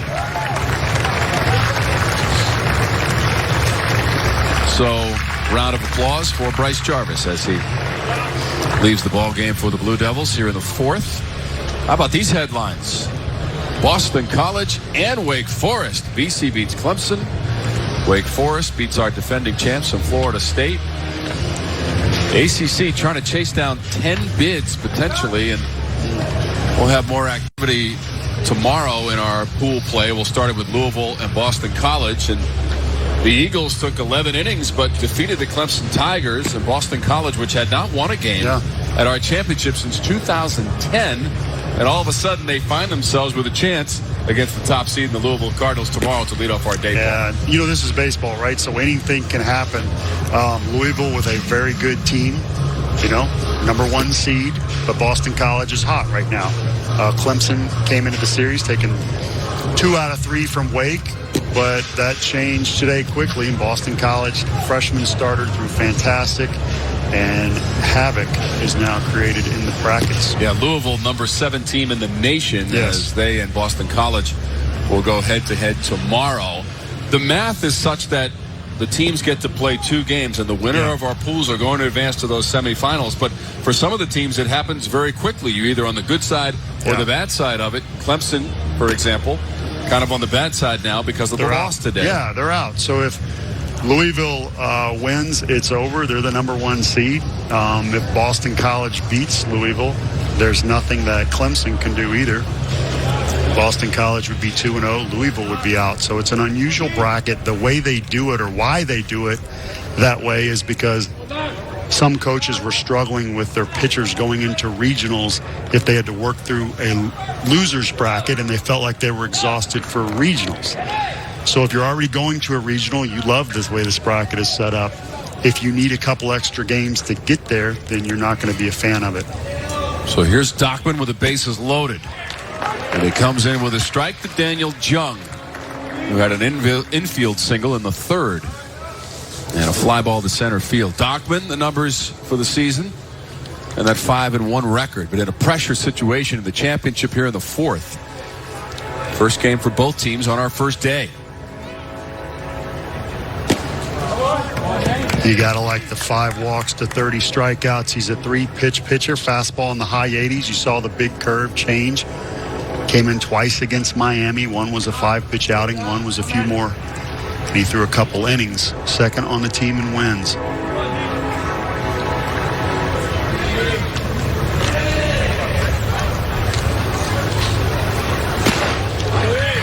We have already seen one grand slam tonight. And that came off the bat of Michael Rothenberg for the Blue Devils in the bottom of the first. Third of the season for Duke as far as grand slams are concerned. And now Jung has a chance with the bases loaded here in the fourth. If that's what you're looking for, he has 5 on the year. Able to lay off of that one. 2-2 count to Jung. Great patience right here by Jung. Just holding up on that curveball that's just a hair off the outside corner.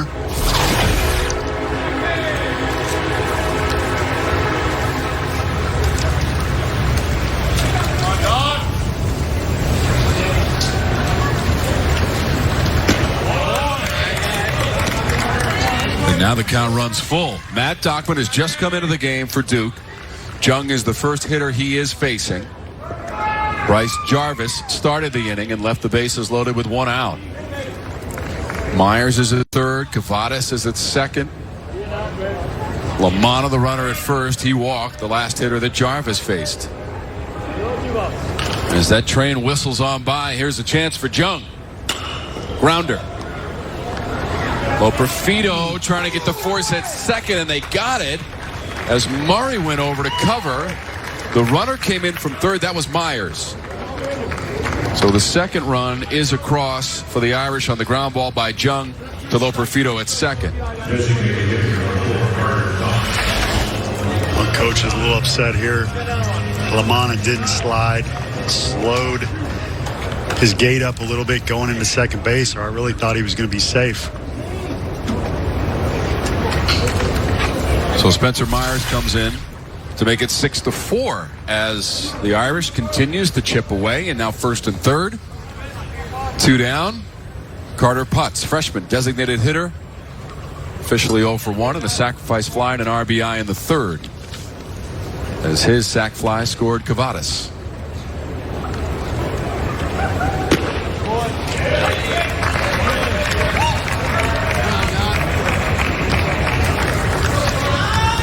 Average to 265.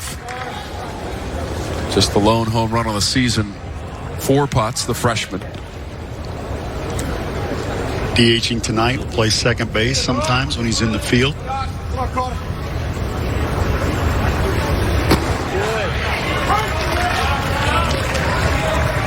That Myers run was unearned. Myers reached base on an error by Nichols at third. 2 runs are in the fourth. 7 hits in the game now for Notre Dame. It's a 4 for Duke, but the Blue Devils have the 6-4 advantage. And the 0-2 count to Putz.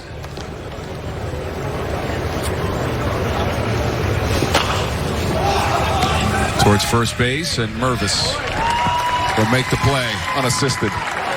So Dockman gets the 2 batters he faces. 6-4 Duke, middle of the fourth. Now joined by Notre Dame's Mick Aoki. Coach, tough start for your group. However, they keep battling back. They've already put up 4 runs. What are you talking to your hitters about in order to continue to put up runs? I just talk about just kind of keeping the line moving, just quality at bats and control what we can and we can't control on the defensive side. We've been a little sloppy, obviously, and sloppy off of the mound. So hopefully we can get that shored up and just continue to have good at bats. Andrew Belsick gets you out of the last inning. In what ways is he capable of commanding the zone? He's pretty good, like sort of sinker slider type of guy. So if he can be in the strike zone, he can be awfully effective. Thanks, Coach. All right, thank you. Guys. Lindsay, thank you. Coach Aoki's team played in our championship last year, but lost to Miami and Clemson. They also played in 2017 at the ACC tournament, but lost to Florida State and Louisville, seeking their first win in our championship since a win against Virginia in 2015, but trailing Duke 6-4, and Kenny Taylor leads off the 4th for the Blue Devils.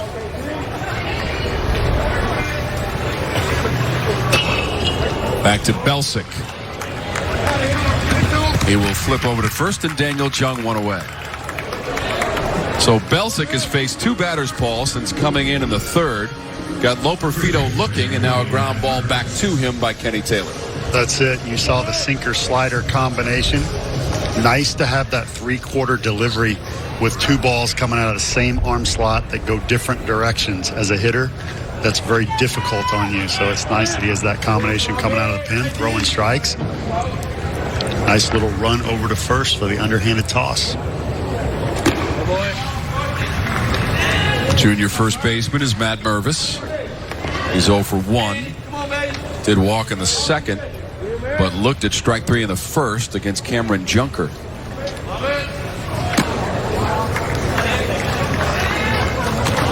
Another great story. Got moved to 3rd base. Playing time when Loperfido went down. Started raking, had a great April. And at one point was leading the ACC in hitting.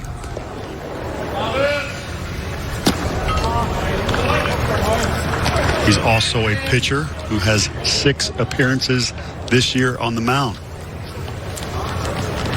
So don't tell me any of that pitchers aren't athletes stuff. All right? I would never say that.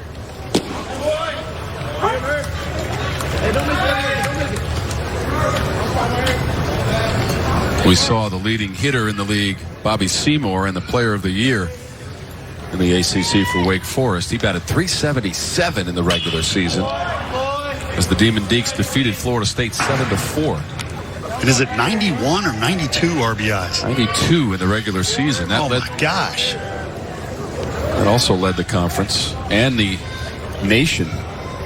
That's crazy. Seymour was 2 for 5, scored a run in the game against Florida State, our middle game of our first day. I believe Buster Posey has the record for RBIs in the ACC. Was just had 1 more.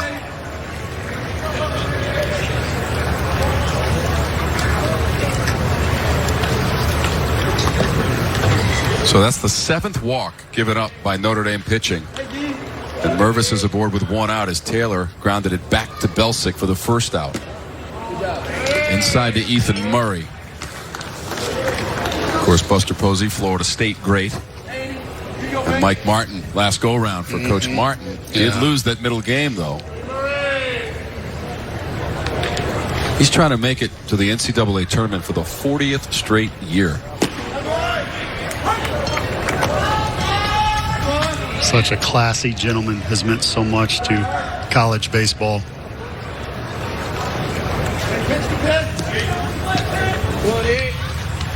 Mervis is your runner at first with 1 down.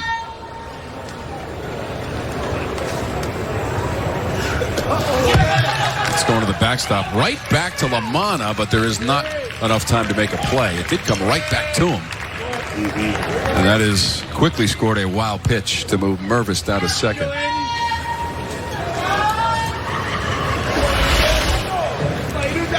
Belsick pulling a slider to left. Lamanna trying to get in front of it. That's a tough one. Not much chance on that.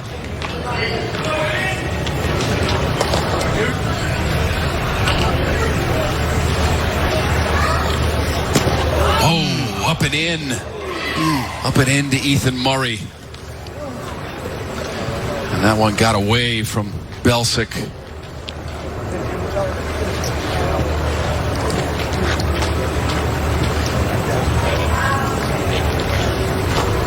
Thank you. Make sure he's ready. Ethan Murray. Really tough. That's a fastball up and in with two-seam action. I think it ran in on Murray. He really didn't have much of a chance to get out of the way because of the movement. And that's very unfortunate. So this one just gets away from Belsic and rides up and in on Murray. And just such little time to react for the young man. Freshman shortstop.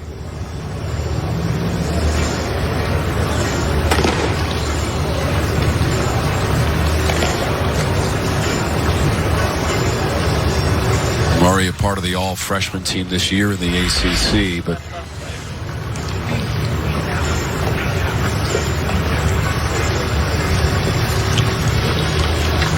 up near the visor of the helmet as he tried to get out of the way. So the training staff quickly out to Ethan Murray. Attend to the freshman. Very good sign right there that they're letting him get up. Not bringing the card out, which if there's any suspicion on a serious head injury, back or neck, they won't move him. It's the training staff allowing him to walk off is a good sign. They will take him back to the locker room for further evaluation, but as Paul mentioned, a good sign to see him walk off the field under his own strength, but being attended to by the medical staff. And you could tell that Andrew Belsic, right away, as soon as it left his hand, as that one tailed up and in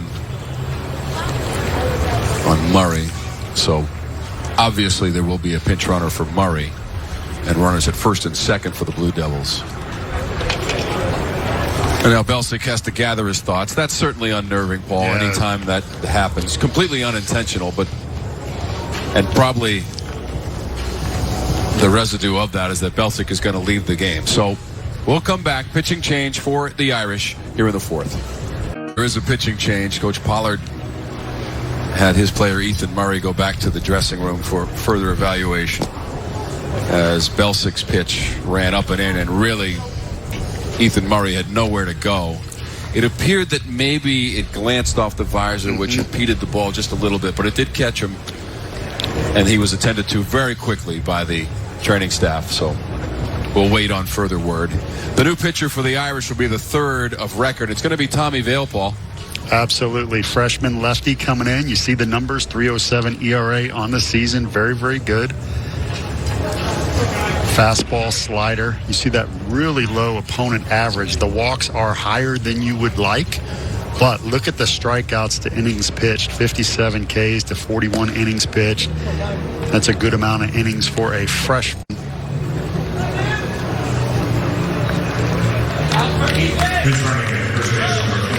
Runners on first and second with one out. This is a big situation for the freshman.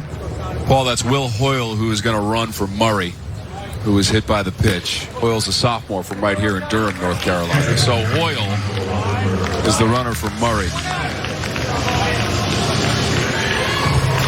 And that is unfortunate. I think Belsic overcorrected. He threw a slider that bounced in the back of the left-handed batter's box. I think he overcorrected on the two-seamer that ran up and in, and we are all pulling for Ethan Murray. And again, he was able to walk off the field under his own strength. That's the always a great good news. sign. Yep. So Tommy Vail with that 3.07 earned run average and the 3-2 record faces Michael Rothenberg. And all he's done tonight is hit his first career grand slam. That came in the first. Also walked in the third to lead off that inning. And with one swing of the bat, tied his career high for RBIs in a game with 4. Sophomore catcher for the Blue Devils.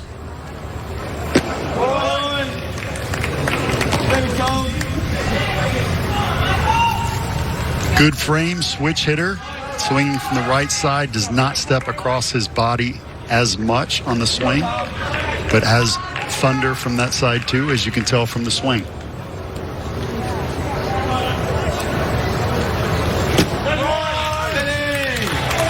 Rothenberg just looked at strike 3 from Tommy Vail. The first hitter he faces goes down.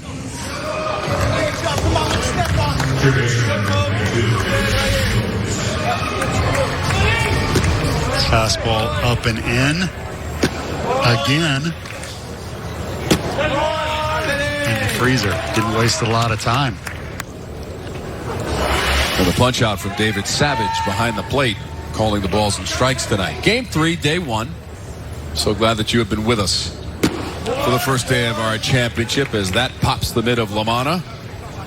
Erickson Nichols Jr. at third base is 0 for 2. That ground ball was to Kavadas at third, and then he struck out swinging in the third. So Vail is the third pitcher of the night for the Irish.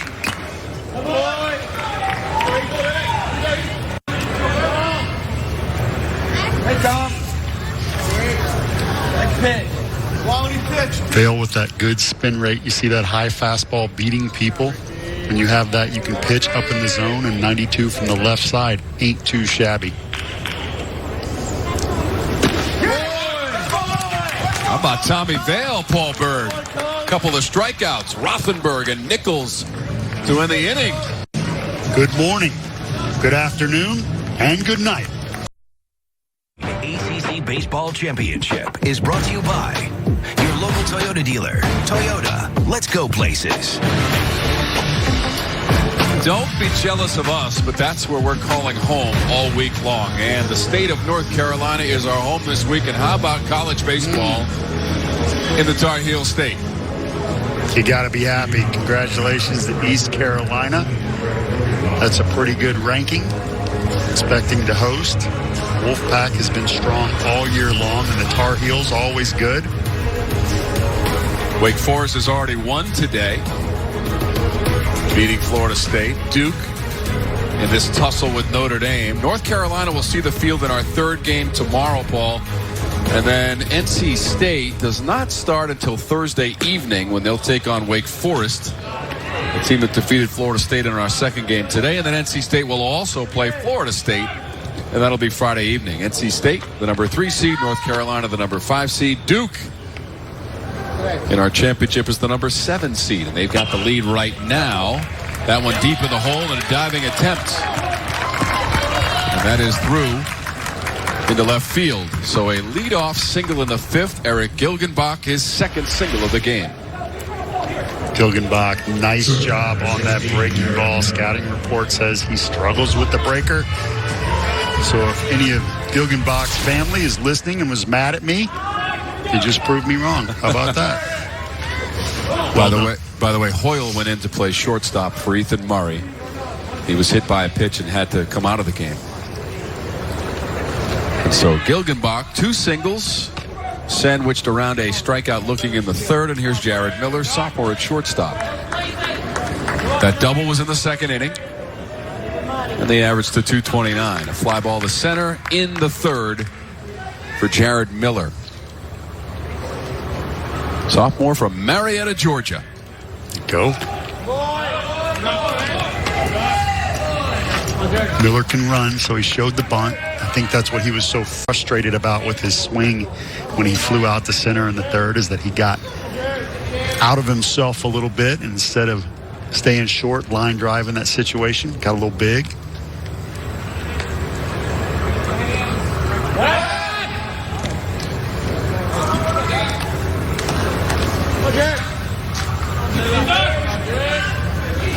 Six of 7 and steals for Gilgenbach, the runner at first.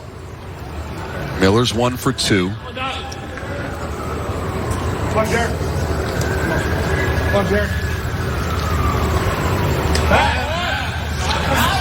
They've got the runner hung up. Or do they? Called a balk. Yep. It will be a balk.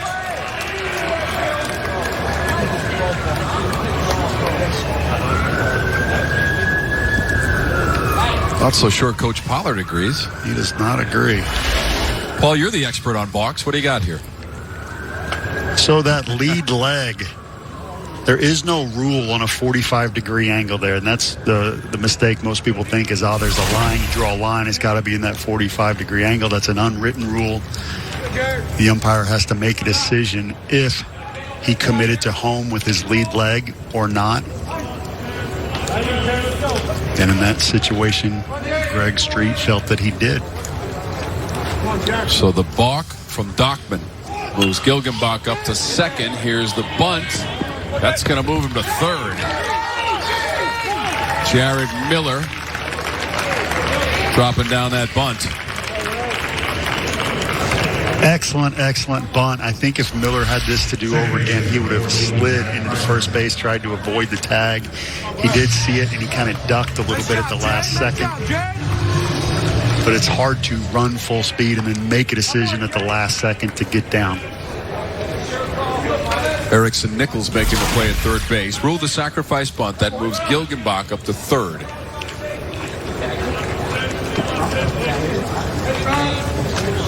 Fourth appearance at our championship for the Irish. A 1-6 record. That win coming back in 2015. And that one's low to Preisner, freshman at second base for the Irish. Singled and scored to the fourth. In fact, he led off the fourth with that single. 2 runs in the inning for the Irish. Notre Dame has continued to chip away. This is a big at bat. Runner on third, 1 out. Got to find a way to get him in. Corners are in. They're conceding the run up the middle on a ground ball. This is where I play head coach or manager, depending on what it is. I would possibly bring the infield in right now. Coach Pollard electing to not do that. Huge at-bat in this game.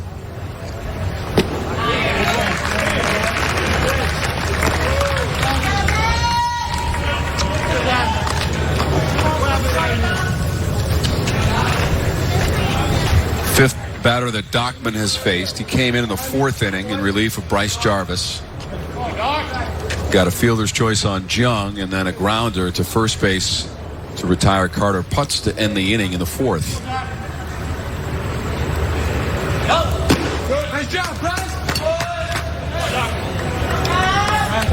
Count to 3-1 now, Paul, to Preisner. Yep, you see that fastball, 88 miles an hour, which when I played college was very, very good for a righty or a lefty.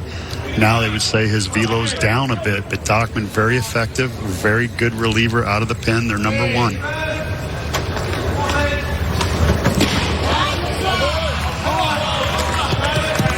It's going to be ball 4. So Preisner has now been on base 3 times. Hit by a pitch in the second, singled and scored in the fourth, and now he walks Paul to put runners at the corners for the Irish.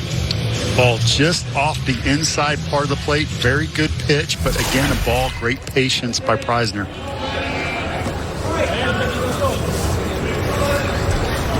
That's a third walk now from Duke pitching, and that moves Gilgenbach up to third.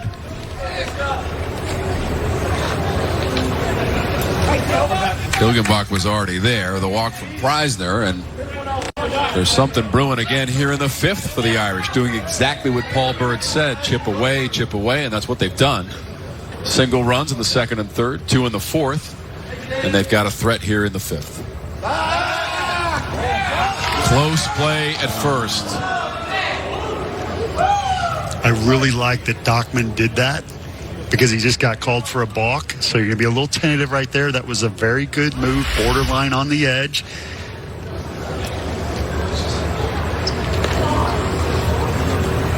Diving back was Preisner.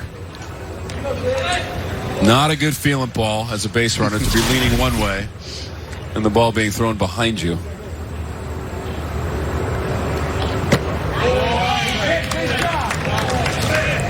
As that runner at first, Paul, what's the trigger to know that the lefty's going to deliver to the plate if you're Preisner? So it's different with each pitcher. You're going to key off that front leg. Once that leg lifts up, you cannot break the backside.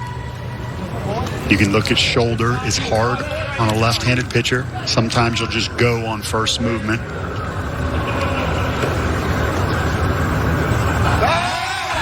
Again, Preisner was leaning. He's getting the uniform dirty over there at first. Yeah, Dockman has a good move. He paused a little longer at the top, did something a little bit different. He also glanced at the plate as he delivered that throw over to first. Does have a balk in the inning, though. It sent Gilgenbach to second. Moved up to third on a sacrifice bunt. That's fouled at the plate. You see how he had better rhythm on that delivery versus the pause. As a right-hander, you can't see the first base runner. You just got to go. You got to be quick to home, or you got to have a good move. As a lefty, you can vary your time. You can hold, you can pause, you can go quick. I'm a big believer as a pitcher that a left-hander can throw off the timing of the hitter by doing that as well. Jack Ziska is 0 for 2 in the 9 slot in this batting order. Now that time Preisner knew it was coming. Yeah, and he's 2 feet off the bag now. And so in that situation, when a pitcher does have a good move and they're left-handed, you just roll the dice and just go on first move. If you get hung up, you're hoping the runner from third can score.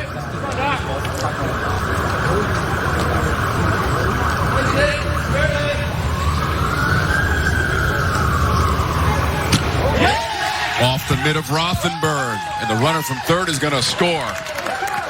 Gilgenbach comes in. Preisner up to second and in scoring position. And now it's 6-5. It's a passed ball.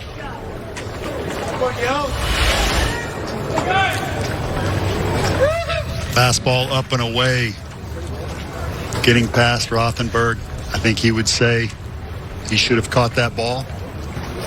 But it's 11-11 at night, and Notre Dame gets their wish. So how about the Irish? They trailed 6-1 after 2 innings. And they scored 2 in the 4th, 1 here in the 5th. Coach Pollard is out to the mound. And that 5-run lead has been dwindled to 1. And the run in this inning by the Irish truly manufactured, Paul. Gilgenbach led off with a single. A balk took him to second. A sac bunt takes him to third. And a pass ball scores him. ABC baseball, except for the pass ball. But when you put a guy at third base with 1 out, there's pressure right there. Man on first, again, pressure. Dockman worrying about the base runner at first. Not always easy to do. Guy on third, you need a strikeout or you need the double play ball. The fastball sailed on him and got past Rothenberg. So now 6-5 as Gilgenbach came in to score on the pass ball. He led off the inning with a single. And if you're Duke, you're trying to follow up a 2018 where you had 45 wins, a school record, and went to the Super Regionals for the first time in school history. And here you are in a battle with the Irish in your first game of the championship. The number 11 seed Notre Dame, the number 7 seed Duke. Ziska is the hitter with a runner in scoring position. And that is Preisner. So just 1 hit in the inning. And a run is in for the Irish. 6-5. Dockman almost balked right there again on the inside move where the foot came down just in front of the rubber. Hit on the nose to left field. Gallagher at the base of the wall has the catch on the track. Can't hit it much better than Ziska just did there, Paul. No, that was a nice hit. That short porch in left field, the high fence, I thought he may have gotten enough. It was a little too low.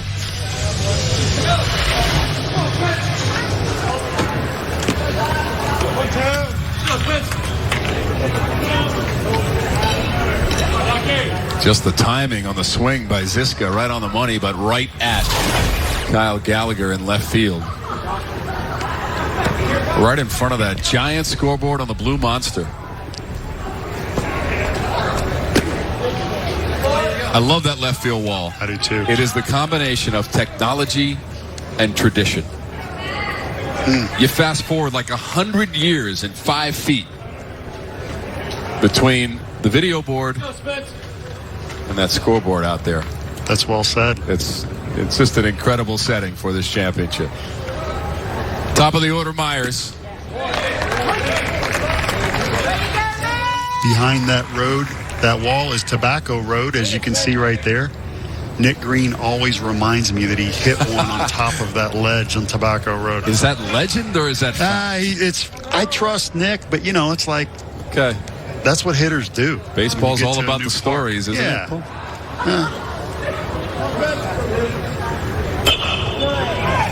Off to the right side and out of play from Myers.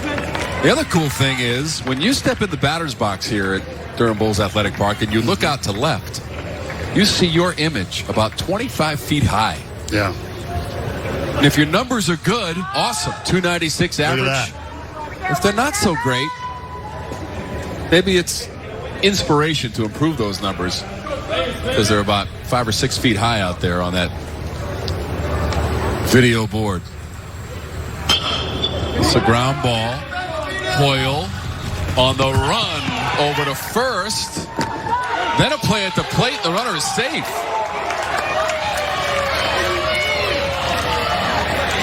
Greg Street is saying out at first. Yes, Street is calling the out at first, which would end the inning. I did not see him call that immediately, and I may have missed it.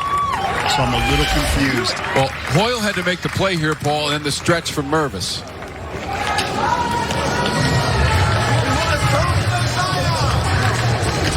It looked like Mervis didn't know that he had the ball in his glove. I agree. Did you see him glance down at the dirt? Yes. He's got it, though, no question about it. But watch him look down right there. But there's no ball there. It's in his glove. So that does end the inning. Now the Irish are still waiting on the base paths. Coach Pollard is out on the field. Greg Street is talking to David Savage. It should be the third out of the inning. And the play by Hoyle at shortstop over to Mervis. And now the umpires are calling the Blue Devils back on the field.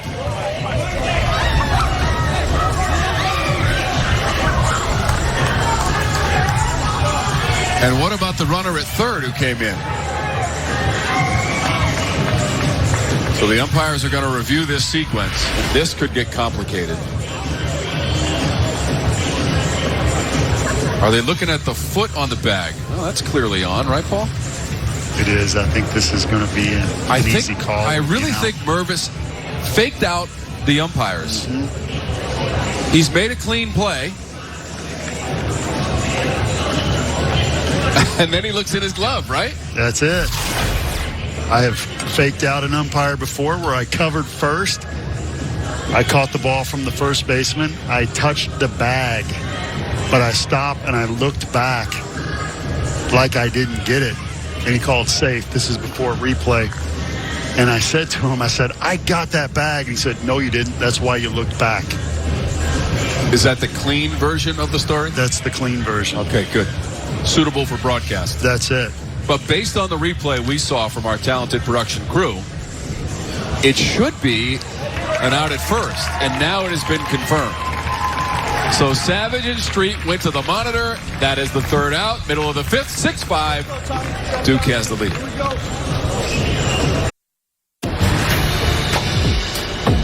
The 2019 ACC Baseball Championship is brought to you by the official corporate champions of the ACC. Geico. New York Life. Bojangles' famous chicken and biscuits. Food Lion. And Toyota. Back in Durham, North Carolina for the ACC Baseball Championship. This has been a marathon day. And a tip of the cap to our crew in and around the ballpark as you got the view from dugout cam inside that Irish dugout. What a weird sequence that was, Paul, to end that inning and that half of the inning. Very unusual. Played right by both teams. Greg Street did not make the call, even though it was an out. I think he was confused, as were everyone else. The replay clearly showed, though, that Mervis at first had made the play, whether he thought he did or not. Right. He made the scoop cleanly, and that was the third out of the inning. So here we go with the Blue Devils. Crabtree, Schreck, and Gallagher. That's hit right at Preisner. And it's the first out off the bat of Chris Crabtree, who is now 1 for 3. Bottom of the 5th. Duke took a 6-1 lead after the second inning. But since that point, the Blue Devils have 1 hit. The Irish have scored 4 runs and have 5 hits. And that was after the Blue Devils took a 6-1 lead. You will recall a grand slam in the first inning by Michael Rothenberg. And I bet the Blue Devils thought they were well on their way to victory in the early stage of this game. The Irish have had other ideas since the second. Here's R.J. Schreck. 2 strikeouts for Schreck, looking in the second, swinging in the third. That's Tommy Vail on the mound for Notre Dame. Third pitcher of record. Junker gave way to Belsic, and then Vail came into the 4th and struck out the 2 batters he faced in that inning. So here he is in the 5th.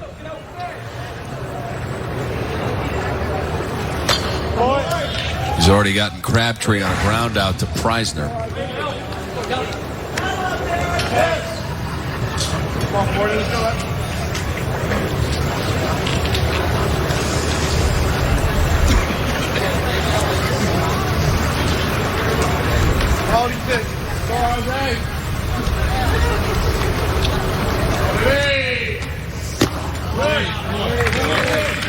So we started this day, Paul, at 11 a.m. And when I say we, I don't mean us. I mean our entire production crew. You mean Lindsay? Although I did come by for the first game of the day, which lasted just over 4 hours. The second game went just under 4 hours. This is into left field and in there. That's a 1-out single for Schreck. And Ziska did well to cut it off and run it down and get it back to the infield. First hit of the game, R.J. Schreck after a couple of strikeouts. Nice at bat by Schreck, who is Duke University's most improved player on the season. Great competitor who has taken advantage of his chance to play as a freshman. After having, I'm supposed to tell the truth, as a broadcaster, he had a tough fall. They weren't sure if he was going to be able to play at this level. And he's turned it around, fought through adversity, and now they love the swings they're seeing, and you saw one right there. Yeah, batting below 150 prior to that at bat for R.J. Schreck, who has not stolen a base this season and only attempted 1 time.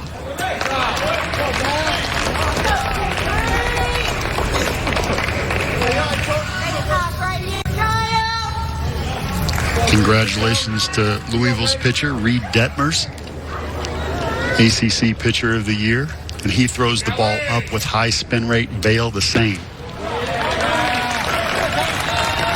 What I mean by that is when the ball spins more, it has better carry. So when you locate the ball up in the zone, hitters see it well, but when they go to swing, they're late.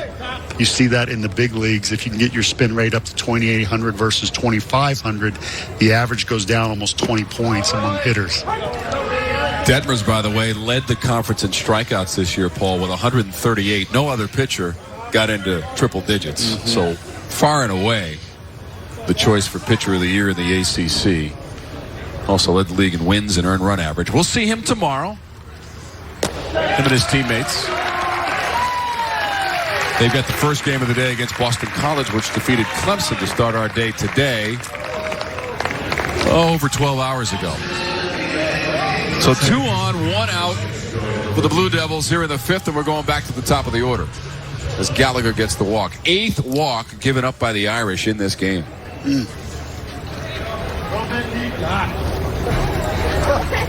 Schreck moves up to second. Gallagher's the runner at first. Tommy Vail's on the hill. And the sophomore, Loperfido. This is his 4th at bat, but officially 0 for 1. Looked at strike 3 in the 3rd in the most recent at bat. but walked twice and scored twice. Scored in the first and second innings for the Blue Devils, who scored 4 in the first and 2 in the second.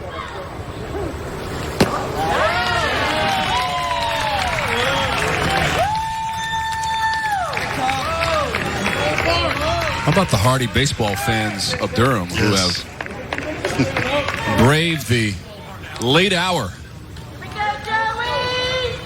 here at Durham Bulls Athletic Park?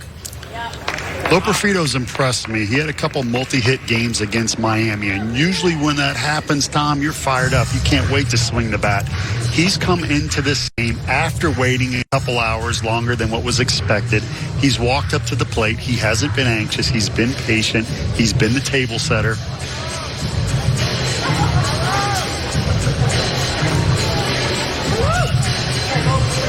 First pitch of this game was at 9:07 p.m. Eastern, as we play close to 11:30 and getting dangerously close to Paul Bird's bedtime.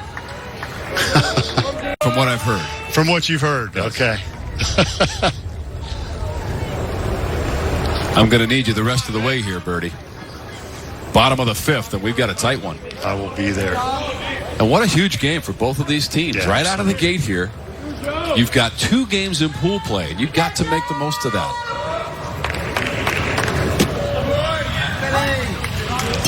And there really isn't any recent history for these teams as far as historical perspective is concerned. They didn't play at all this year. They've never played at the championship. 6th year in the league for the Irish. Conversely, Duke making its 37th appearance at our championship. Well, Perfido comes up empty. There's that high fastball we talked about. That was actually a little lower, middle, and just beat Loperfido.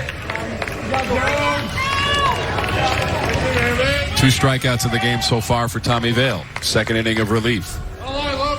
Runners at first and second. Gallagher at first. Schreck is at second. Bounce that one. Lamanna, who has been very busy behind that Irish plate.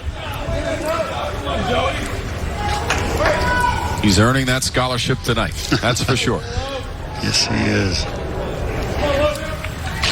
You mentioned Duke's great season last year. We got Loperfido 1, Taylor 2. After the top 2 guys in the lineup, everyone else was a non-starter last year. Very impressive. That will drift out of play. Guys like Griffin Conine, Jack Lebowski, Zach Cohn.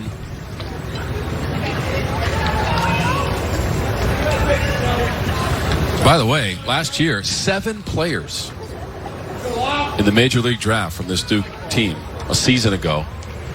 And Griffin Conine led the way. 2nd round pick of Toronto. Jimmy Herron was picked in the 3rd round by the Cubs. So a lot of talent to replace for this Duke program. But once again, Chris Pollard has done a masterful job.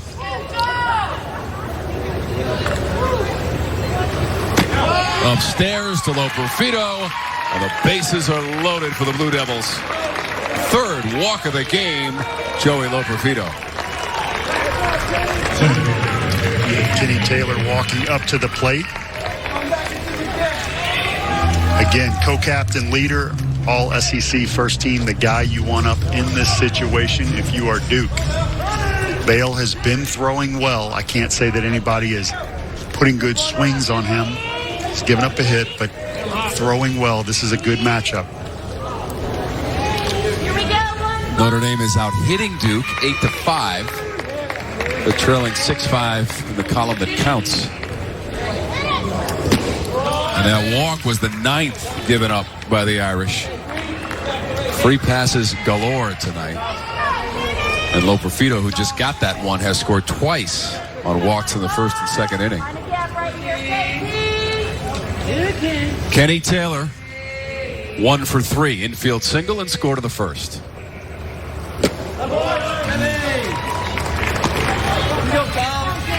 There's that fastball, middle 4-seamer, not a lot of movement, but it's sneaky and it's beating hitters. We'll see if Taylor can turn it around. Such a consistent performer in that batting order for Duke. Kenny Taylor this year, 23 multi-hit games, and 8 times he went for 3 hits or more. This is lifted, shallow right. Prizer's going back. He will make the play. In very shallow right field, as Gilgenbach was also coming in from his station in right. So an enormous out there as Taylor skies one.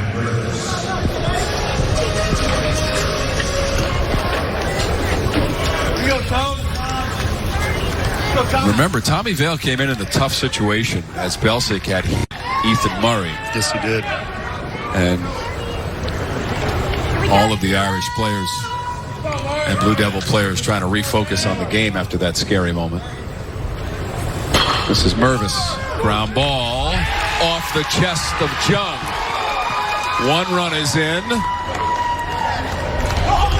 And they've got the runner hung up here at third.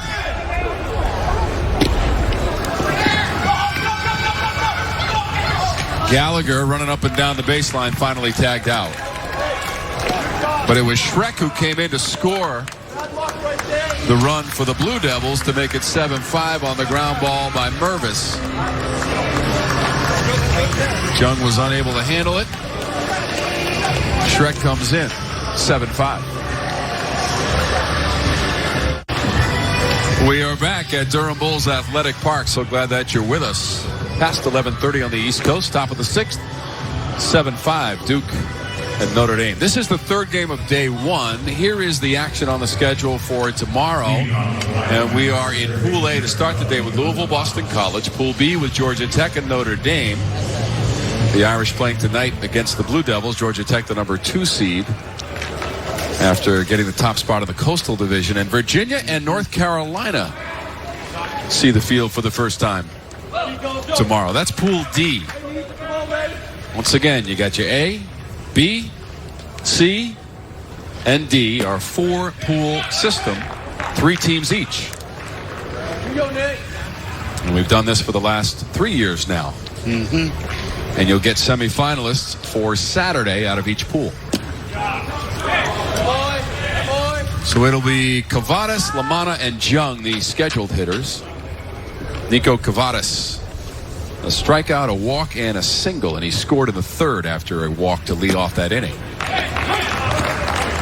Last time beat the shift. You can see the shift right now. We have a rover in right field, short right field. But this is the guy you get behind if there's a team fight. That's a ground ball foul. I don't think it's even going to materialize with a guy like Kavadas involved, which is good for everybody. Yeah, that's right. But if you're a pitcher, you don't want to take any swings in a fight.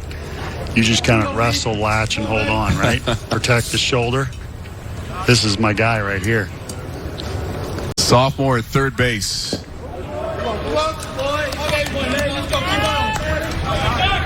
Kavadas, 6 feet and 240.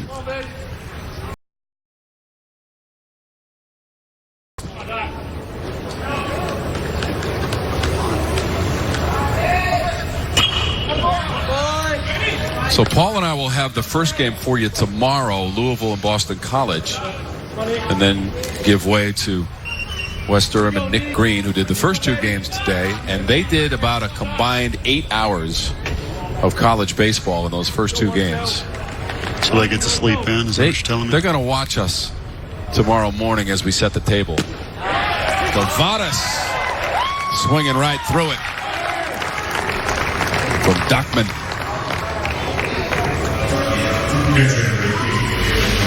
Dockman with a little noise up in the zone. That is good high as a pitcher. Bad high is at the belt middle. But when you get it up, it looks good for the hitter.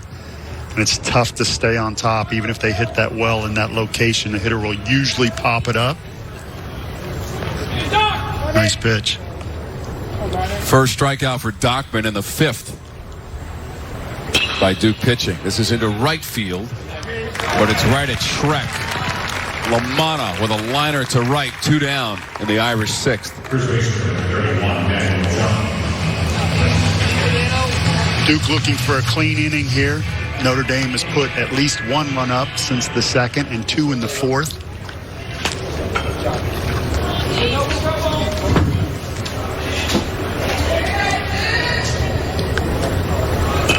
Bunt attempt with 2 down by Jung. This could be trouble. And it is.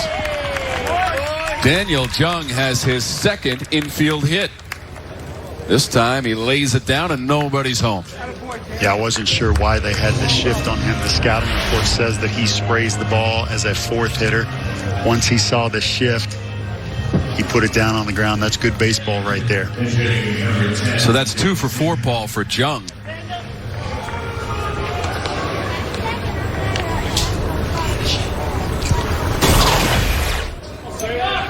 So with Jung at first,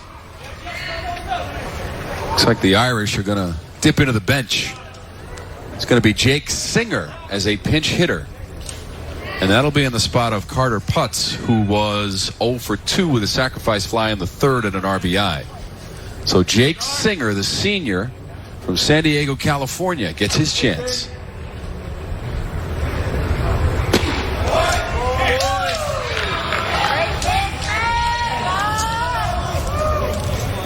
.227 the average on the season for Singer.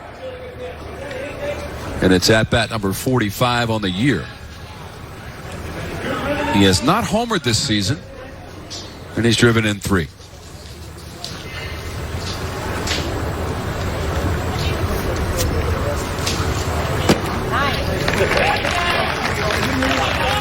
Dockman first pitch, little more of a slider. He may have gotten on the side of that breaking ball. That had a little more tilt to it. Both were very good pitches.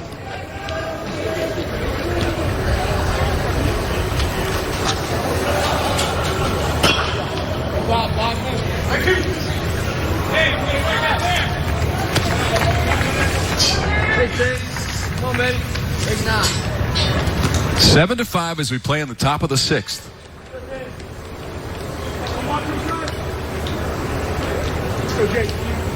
Singer, the pinch hitter for Putz.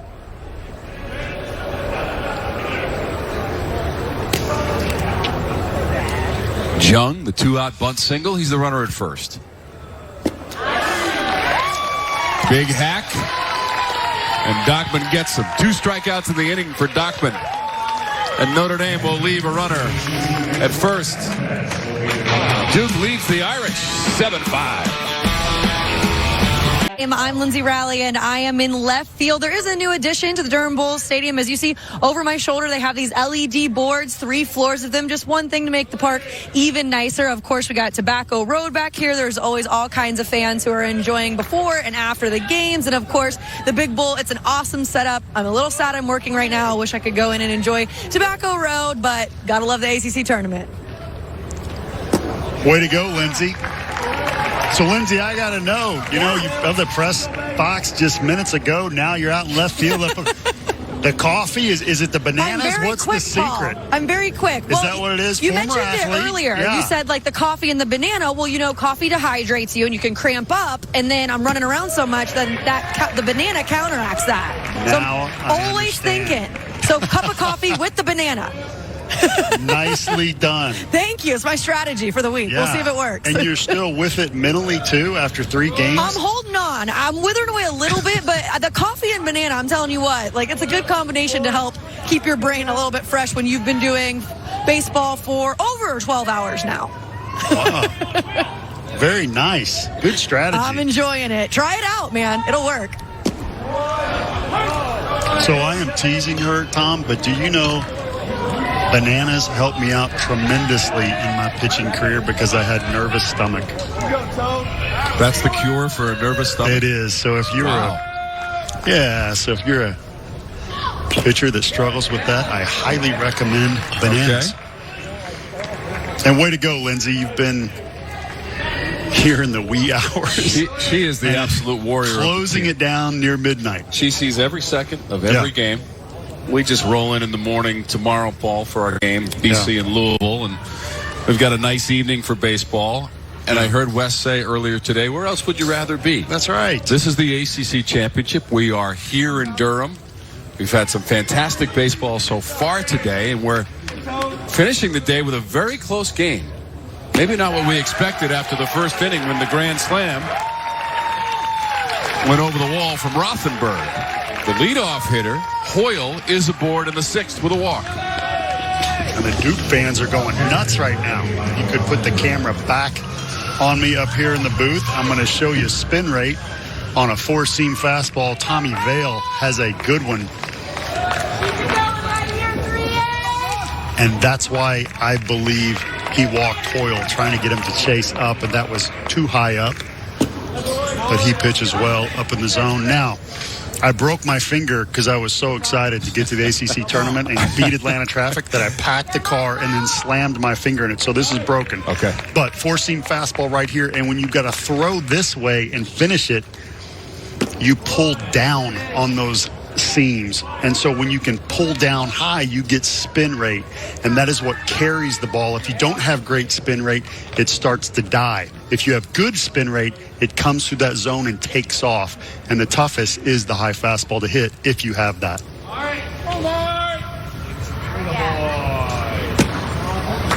Paul, what's the physics involved as far as the resistance from the air and the movement of the seams as well to create that movement that you're looking for? No, absolutely. The ball rotates 12 to 15 times on the way home, depending on how you finish it. So when you hold it with the 4-seam grip, you have 4 seams hitting the air as it comes in.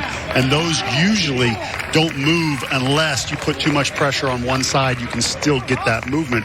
If you turn to a 2-seamer, now when you pull, you have 1-2 seams facing the air as it comes in. This one moves much easier. You can put pressure on that right finger and get it to die. So you have to know yourself and what you do well. In Atlanta, Mike Soroka has the best 2-seamer in the game right now. He's 21 years old. He also has a good 4-seamer. When you can do both, then it's really hard as a hitter to track the ball and guess where it's going to be and square it up.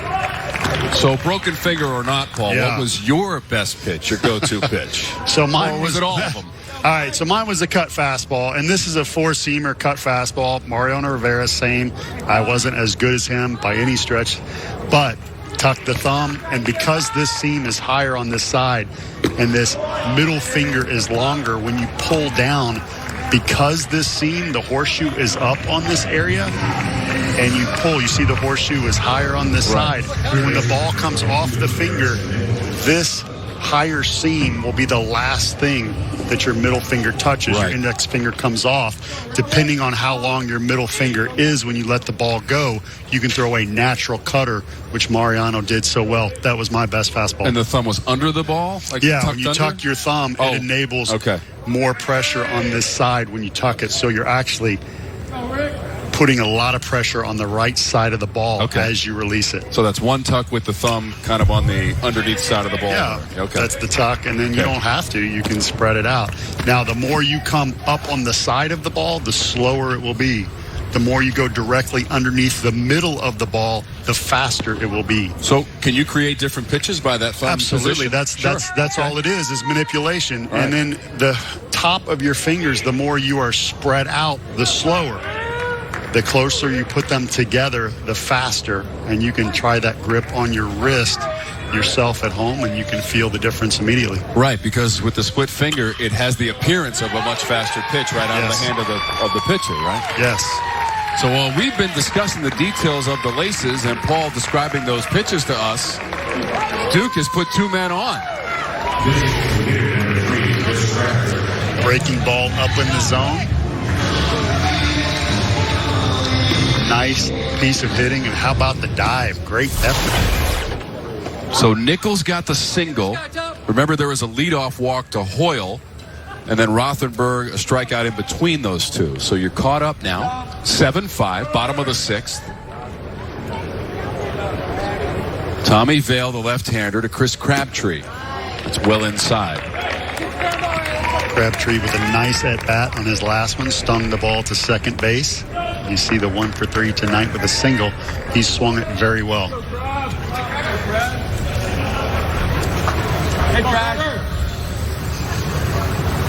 That single was in the 3rd for Crabtree, the sophomore designated hitter.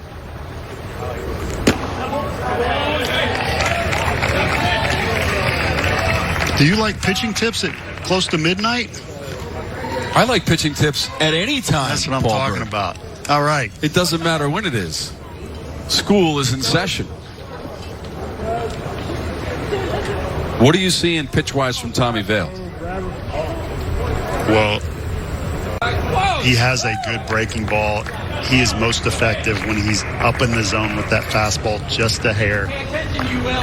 I like Up in the zone, you like? up in the zone on him because, again, he's got that good four-seamer with takeoffs. All right. He's beat people when he's in the middle of the zone, which tells me that he's got a good breaking ball. Like that right there, it's 89. The Crabtree's late. It's late. And it looks like it's right there, and you feel like you're on time. But again, sneaky. So it creates lack of recognition for the hitter based on what he sees out of the hand of the pitcher. It's faster than what it looks. Okay. Effective velocity, which they'll talk about, and they'll say, the guy throws 92, but it plays at 90. Another guy throws 92, it plays at 94, 95.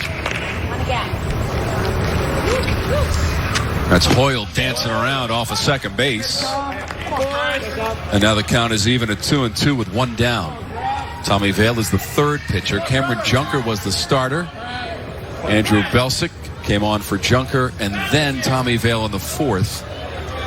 Got Rothenberg and Nichols to strike out. He got Rothenberg again in this inning. He struck him out twice. And he's a freshman. Vale.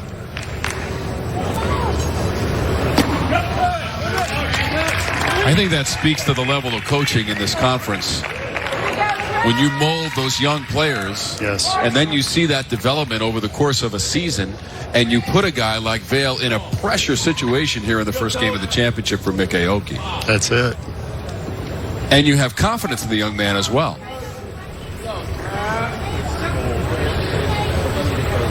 One for three in the game for Crabtree.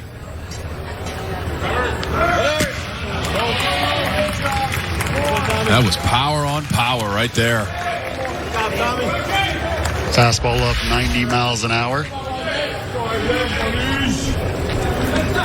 Just a hair going up the ladder. Previous pitches on the outside corner. Climbed their ladder a little bit because he's ahead in the count.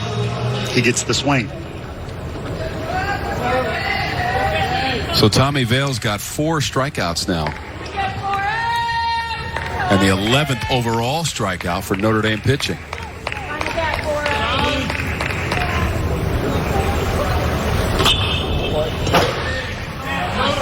R.J. Schreck fouls that one away. He is 1 for 3. Singled and scored in the 5th inning.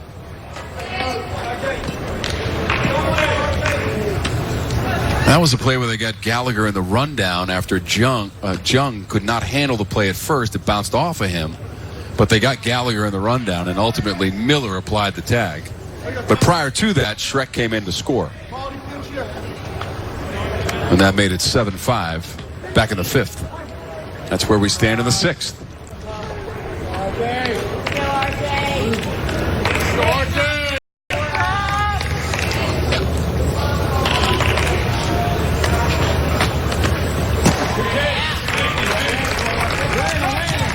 Nice breaking ball right there. Curveball down in the zones. The chase.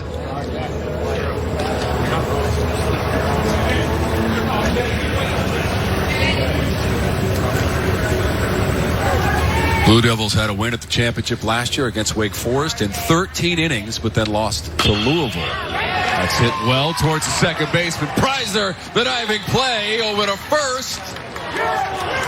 And the play made it first by Jung. So it was Prizer the dive to his left, and what a play defensively, Paul. Absolutely loved it. Look at the athletic ability. End of the 6th. 7-5. Top of the 7th, and the Blue Devils hold a 7-5 lead against the Fighting Irish after taking a 6-1 lead after 2 innings. Single runs for each team in the 5th, and here we are, 7-5. Notre Dame out hitting the Blue Devils so far in this game. Stockman remains on the mound. Came in for Jarvis in the 4th. Thanks to our producer, Jill Gossard Cook, director, JB Jonathan Bywaters. and all of our talented production staff in and around the park. Headed towards midnight, people. We are almost at Wednesday. Brought our A game in that Fox truck. Over here now. Little ACC baseball championship. It's so great to have you with us tonight. I've really enjoyed this. It's a lot of fun being I'm here. not just saying that, I really have. This has been a fun game to call. I've enjoyed working with you. It's our first time gelling together.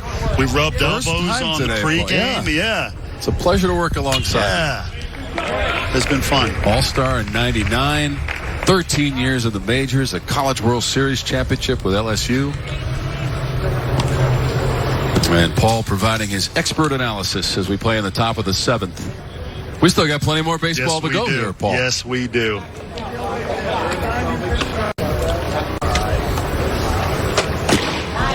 So you grew up in Boston. Maybe that was just west of Boston, central Massachusetts. Now, I live in South Carolina now, but yes, right. Formative years were in the state of Massachusetts as a Red Sox fan. You can't get that out of your system. No. I understand. No. But you were lucky enough to play at Fenway Park. Oh, it was fantastic. Every game was like a playoff game. I grew up watching you pitch, Paul. Not true. Yeah. Not true. Paul's actually younger than I am. Oh, come on. This is to left field. It is deep into the Durham night. And over the blue monster for Eric Gilgenbach. Solo blast to start the 7th. There's the bull, the smoke, his 9th home run of the year, Tobacco Road.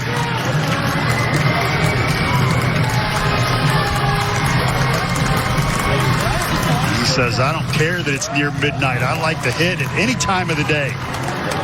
Give me the forearm blast.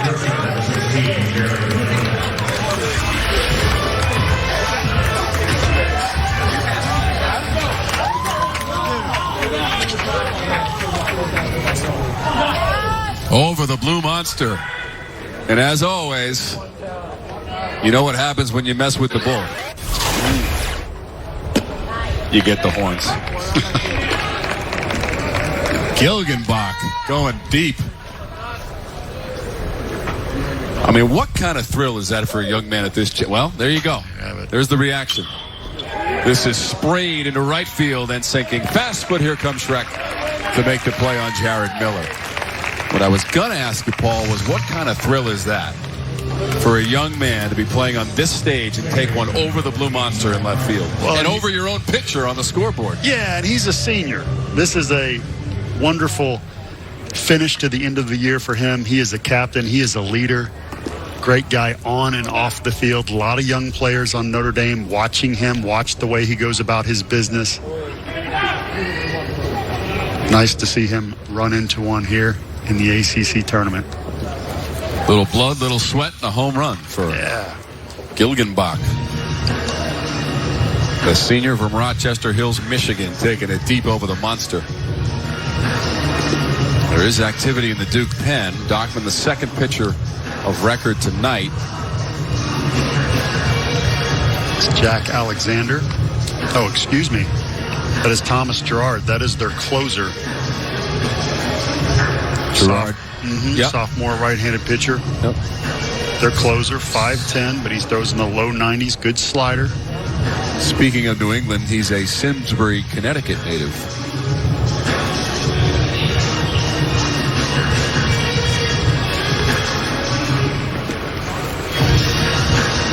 So one in, one out. By the way, Gilgenbach has had quite a night, Paul. 2 singles, a home run. He scored 3 times. And the home run for Gilgenbach, another RBI to add to his total, and that takes it up to 40. And he's second on the team behind Cavadas. And now it's the slow roll out to the mound for Dusty Blake.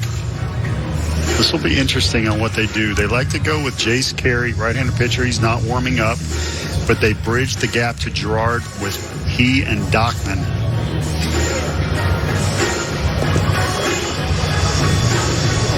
And Gerard, 8 out of 8 on save opportunities on the season. He's their guy. So the question is, do you want him to come in now and have to get 8 outs? And the answer for most closers is no, but he is warming up. David Savage is about to break up this Blue Devil meeting. He has joined Coach Blake on the mound. And after some deliberation, it appears that the Blue Devils are going to the pen. And Matt Dockman will leave the mound. So as Paul mentioned, here comes the closer, Gerard. So Dockman is out. Gerard is in for Duke. An admirable job from Matt Dockman, who came in the 4th inning with just 1 out, but did surrender the home run to lead off the 7th to make it 7-6 as Gilgenbach had the solo blast over the monster and left.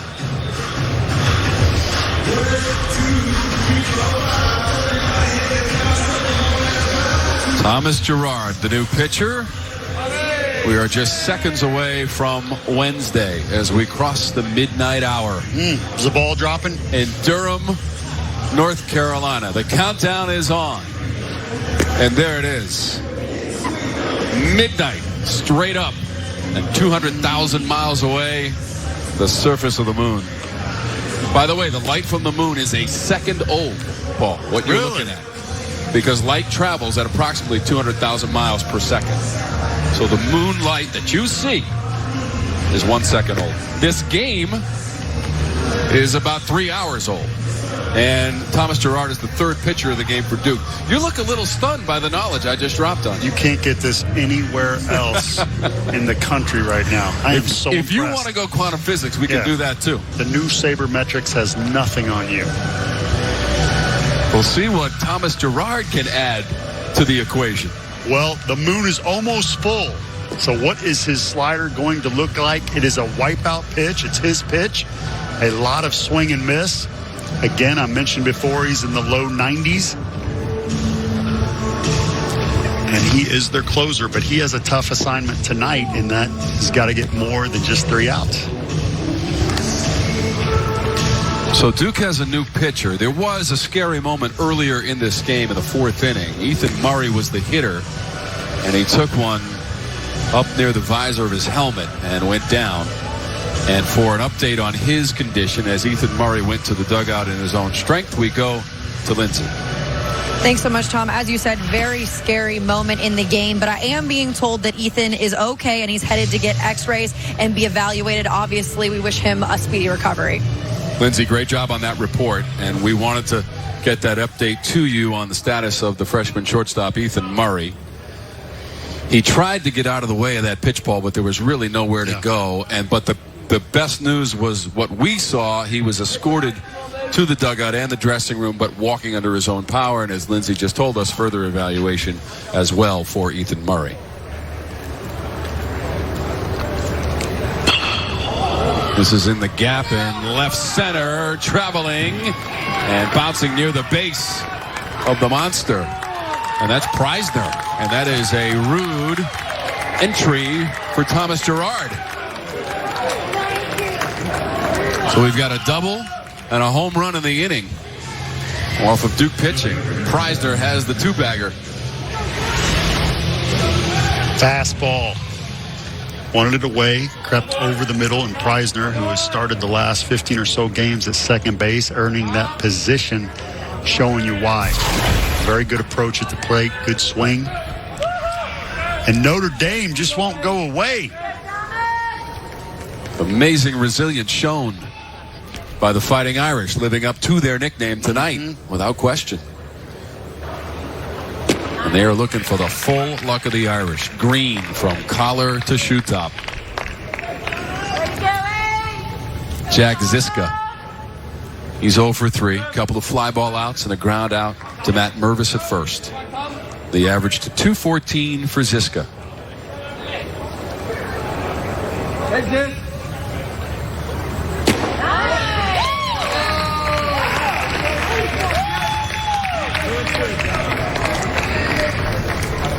Quickly in the hole, 0-2.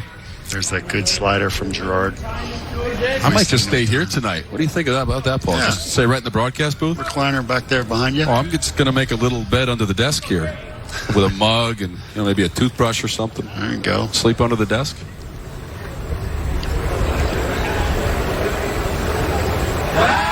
In all seriousness, the folks here in Durham have really rolled out the red carpet for us. Oh, it's been fantastic. Spacious broadcast position behind home plate. Perfect seat to watch a ball game. Or 3 on the first day of our championship. And what a game we have for you right now. Top of the 7th and a 1-run game. Did he go? He did not. Ziska able to lay off, according to Greg Street down at first base. That's a hard slider to 83. The bottom falls out. You can see why he's their closer, why he's 8 out of 8 in save opportunities. You talked about these late hours. I come back to Durham. You were very gracious to mention my big league time. What you didn't say was I had 5 to 6 years in the minor leagues. And in the minor leagues, you have to learn to sleep on a school bus, sleep in the luggage racks. Swing and a miss. Ziska. 2 down. Gerard not going to that fastball. Not that it's not good, but when your slider is that electric and you have a guy on second base, you got to go with what brung you.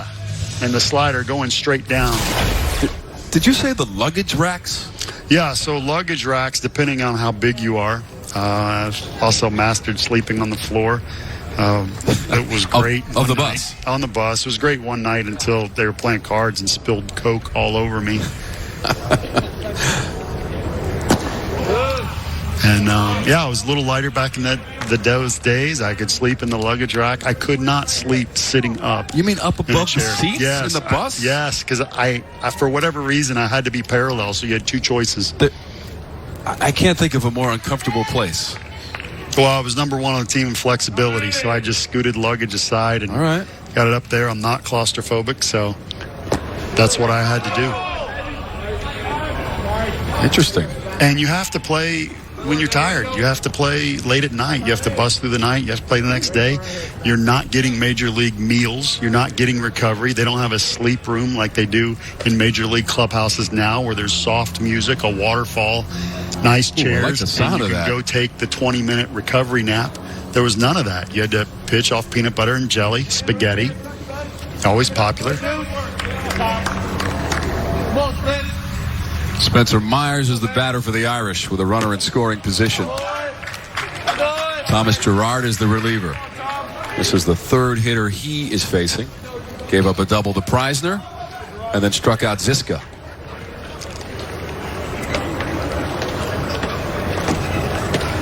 This is a great matchup. Myers is due. Started the game hitting 300. Hasn't got a hit yet. Duke's best against Notre Dame's best.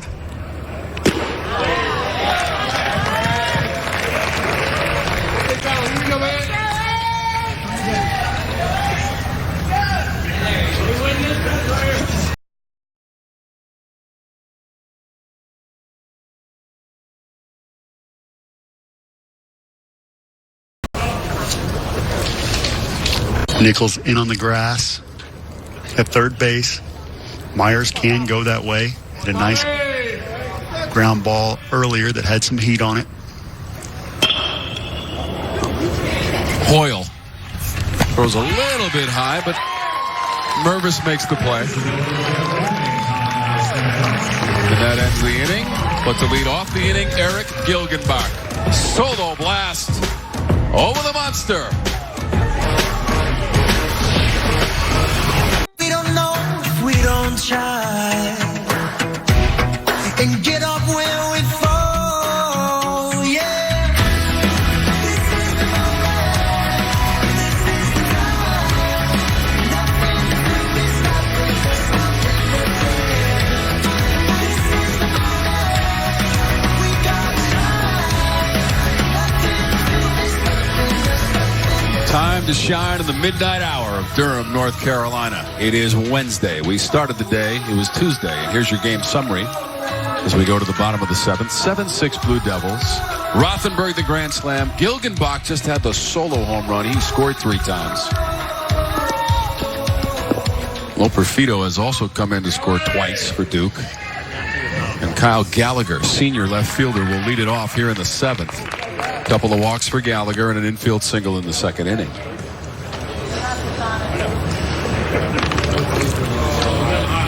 Gallagher, the graduate student from Endwell, New York. Backup quarterback at Cornell. Another athlete. 6 home runs on the year. When you go from Cornell to Duke, that means you're really smart.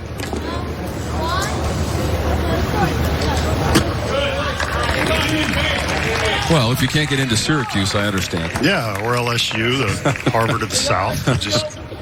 You got to adjust. See, I'm here representing Syracuse because they're the only team in the league that does not play baseball. Leadoff walk, Gallagher. 3rd walk of the game for Kyle Gallagher. Of course, the weather is not the greatest in upstate New York for a baseball program. Activity in that Notre Dame pen, that's Joe Boyle, 46. Sophomore, 6'7", 220. Are you making excuses for Syracuse? No, just a fact. Because I was thinking. Although Notre Dame is not Maine. Yeah, Maine. Yeah. Notre Dame, Boston College, they always have weather issues. They play away from home quite a bit to start the season. And look what they've done. They pulled one of the upsets on day 1, Paul. Yes, they did. Bunt attempt. Flies into the stands. We're at the top of the batting order with Loperfido, who has walked 3 times. By the way, 11 walks in total for Notre Dame pitching, and 3 of those walks have scored, and 2 of them have been Loperfido. So walks certainly an issue for the Irish, although they trail 7-6 as we play in the 7th.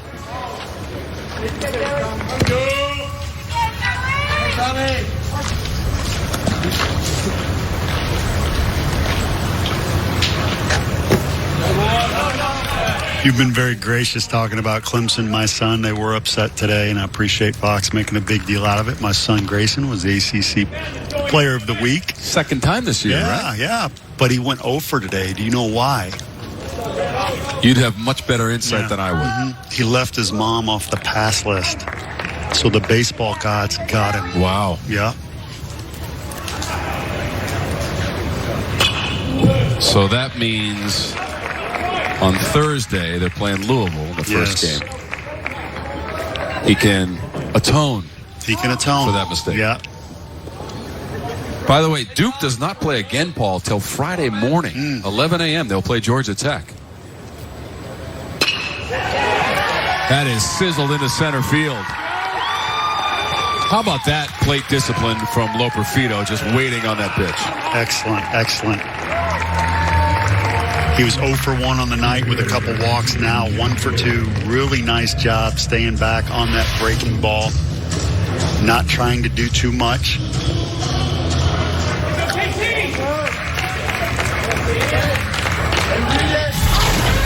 And regardless of the outcome of this game, if you're the Irish, Paul, you got to turn around and play tomorrow. You're scheduled for 3 Eastern to take on Georgia Tech. Because we're playing in Pool B.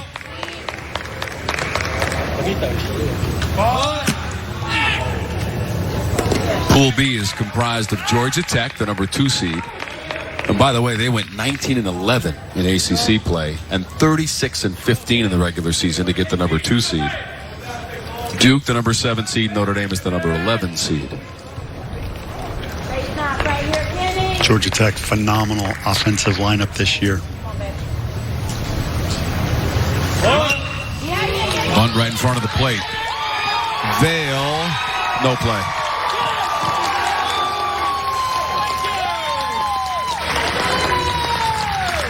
That'll be ruled a hit. I don't know if he would have been able to throw out the speedy Taylor had he fielded it.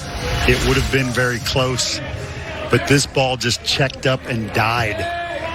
And when that happens, the pitcher has to rush to get it off.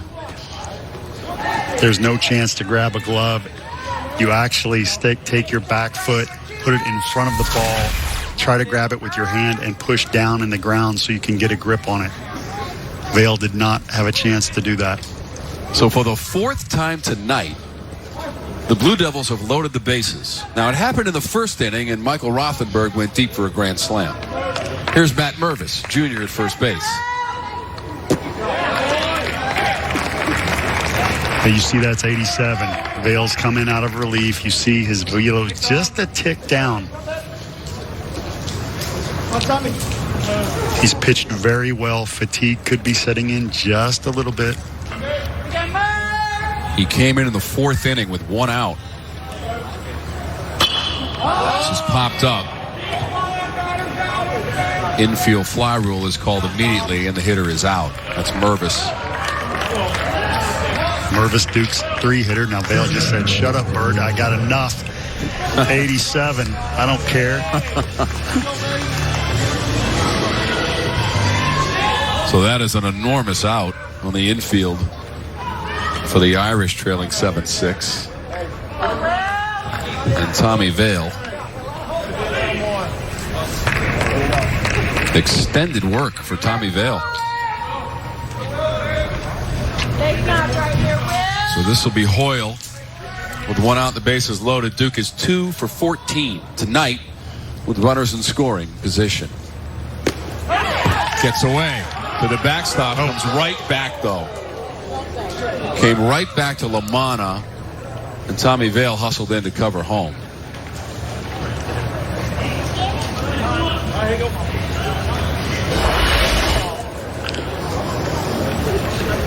Ball got away from LaManna. I'm actually glad nothing happened here. I don't want to see another run score like that. I want to see this matchup. Will Hoyle's got some good speed, so you'd see the guys up the middle pinch a little bit at medium depth. If the runner does not have great speed, they'll play back a little bit to try and get that double play up the middle. But you see them at medium depth right there. They come in just a little bit to try and get that double play up the middle. Hoyle with good speed. You have to have that to play shortstop. Thought about a bunt, pulled it back. Will Hoyle's from right here in Durham, North Carolina. Sophomore, 5'9" and 160 pounds. Had to come on for Ethan Murray, who was hit by a pitch. Nice walk last time up. Coach Aoki is striding to the mound. They're going to discuss what would happen on a squeeze right there. That was the safety squeeze. The squeeze is you don't show it until the last minute. The safety squeeze, you show it a little bit earlier, try to get something down.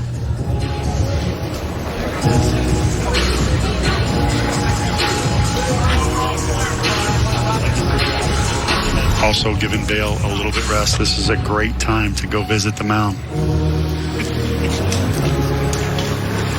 It's an important juncture in the ball game with the bases loaded and 1 down.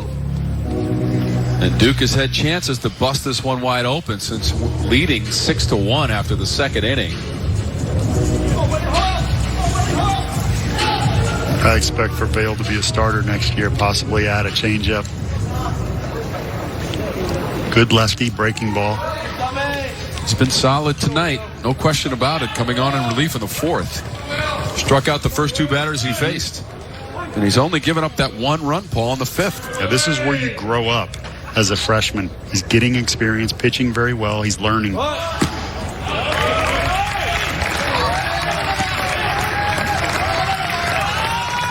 However, in this situation, he's got no place to put Will Hoyle.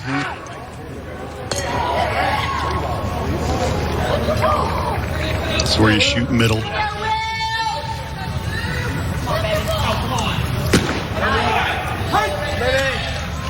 Now, 85 just took a little bit off, made sure he threw a strike. I agree with that.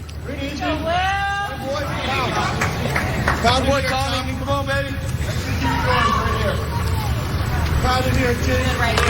Walk in the 6th for Hoyle, his only other at-bat to lead off that inning. He was stranded at second base.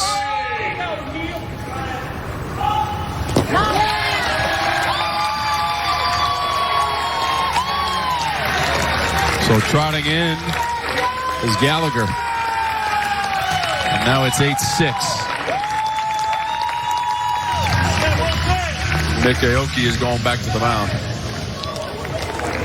So Hoyle, 2 walks and 2 plate appearances. And everybody moves up 90 feet.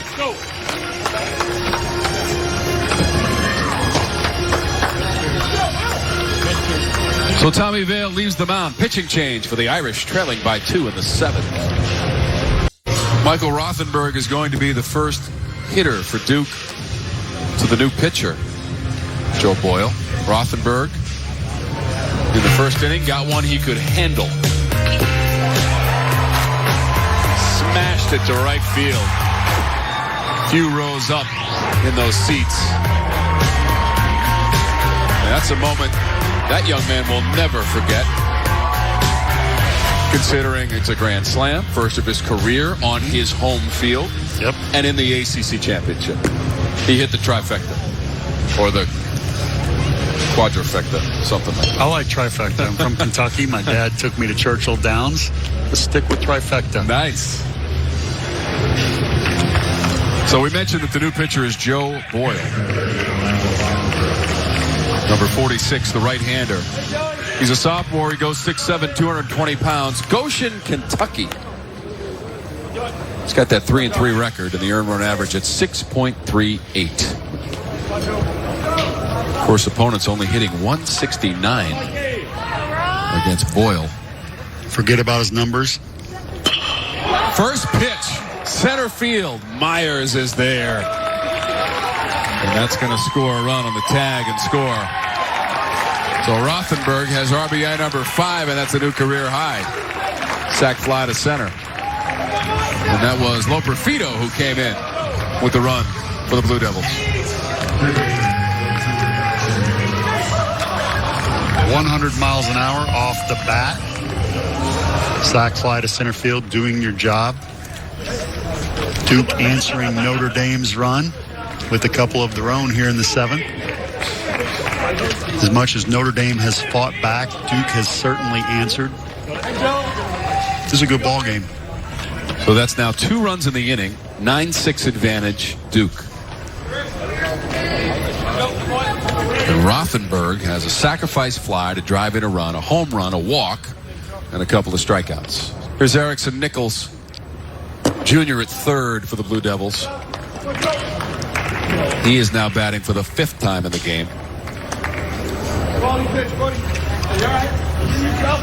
We are approaching the 3.5-hour mark for our game, which is really nothing in comparison to the first 2 games of the day, which both hovered around 4 hours. Of course, the first one was in 11 innings. Trouble from Miller. Run comes in. That's Kenny Taylor who scores on the error at short.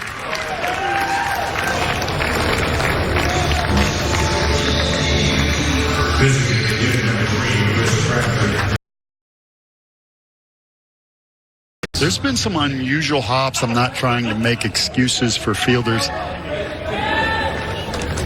Infield has played extremely fast all day today. That's a tough play going to your left quickly to try and get in front of it when the ball has that much on it and takes a tricky bounce. So now 10-6, 2 down, 2 on. Crabtree is 1 for 4. Single, couple of strikeouts, and a ground out to Preisner.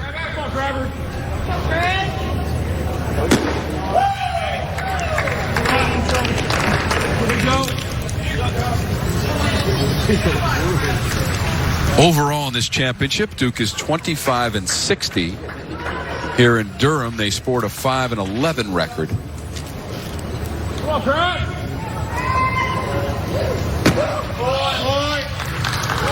And if that gun is correct, Boyle throwing 100 miles an hour, the ball is moving.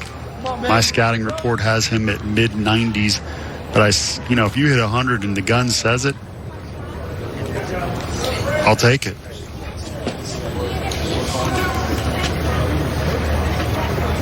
Fourth pitcher of the night, Boyle.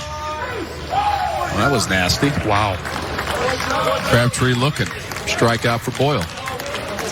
Third time Crabtree has gone down on a strikeout. But 3 runs are in the inning. And Duke has the 10-6 lead. Top of the 8th, 10-6 Duke. After putting up 3 runs in the 7th to extend their lead to 10-6. By the way, coming up later today. That's right, I said later today, 11 a.m. Eastern. The number 1 seed at our championship and their head coach Dan McDonnell.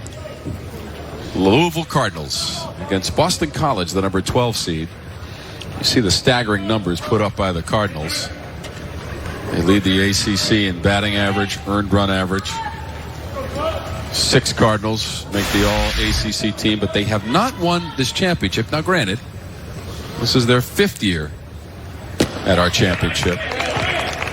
Coach McDonnell, by the way, has 40 or more wins in 12 of the last 13 seasons since he started coaching. This is his 13th season at Louisville. He is approaching 600 wins as the Cards skipper. I want to say this about him. He's a tremendous man. He was the recruiting coordinator at Ole Miss for my coach, or my catcher at LSU, Mike Bianco, and he is very trustworthy. He's a good man. People trust him, and that is why that program has taken off. He was an assistant at Ole Miss from 2001 to 2006. Also was an assistant at the Citadel, where he graduated from. He played in the College World Series for the Citadel back in 1990. Got a base hit off me, year before you got there. Yeah. No, when as I was the there. As the champs. Yes. You won it as the I champs. pitched against him in 1990 College World Series. Got a base hit. Right. I picked him off first base. It was a brilliant move. That has to be the first thing you say to him every time you see him. Well, other than hello, here's how are the you? deal. They showed it in slow motion, and I balked. Some would argue with that. It could not be seen by the naked eye. Okay. But I bent my back leg, went to first, and got him out. Does he know that? He does. Okay. I gave a speech to his team, and I didn't know that he knew that, and he introduced me as a great, this and that, and I'm going to speak on characters to his team, and he looked at his team, and he goes, and by the way, he's got a heck of a balk move, and then he turned and he stared me down. It messed me up a little bit. That was the moment between you two. Yeah, how am I going to speak on character after that? You just ruined my whole speech, man. But it was the truth, and we laugh about it now. And Coach Skoll, who is now at the Citadel, was on that team as well, and I confirmed with him a couple weeks ago that they remind him of that on numerous occasions. Now, they were in the championship game last year, losing to Florida State 11-8 in 10 innings. So they came very close last season. Do you know how I know you're not from Kentucky? You said Louisville. I said Louisville? Yes, you said Louisville. Are you sure? Yeah, nobody says that. I want to see the tape on that one because I've been making sure I say Louisville. Yeah, it was Lowell. Louisville? Lowell. Oh, even more. Lowell. Okay. I'll work on that for tomorrow's game. If today's you want to be taken seriously from the people in Kentucky. So Cavadas is the runner at first. LaManna against Gerard. First base is occupied. So it is a strikeout. That's how good Gerard's slider is with the downward action. That ball was nowhere close. It has such good velocity, 83, 84 miles an hour, and such late break that he'll get a chase. It looks like a strike, and it bounces 3 inches off the plate. Devastating. I'll say disgusting. Gerard's second strikeout. He came on in relief last inning. And he got Ziska on his first strikeout. Jung misses. Daniel Jung, who skillfully laid down a bunt single in the 6th. So they now have the mini shift on him. He's got room to do it again if he so chooses.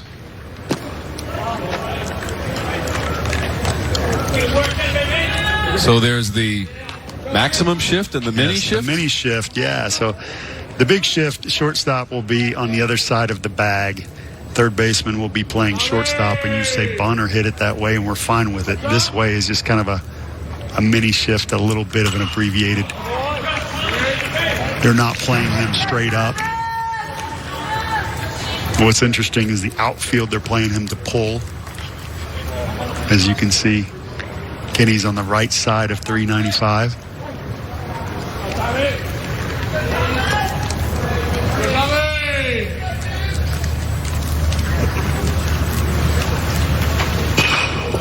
It's a ground ball up the middle and into center field for Jung. Cavadas goes all the way to third. So that is the third hit of the game for Daniel Jung, but the first hit to leave the infield. That was excellent. Hitting and base running. Cavadas with no hesitation going around second base.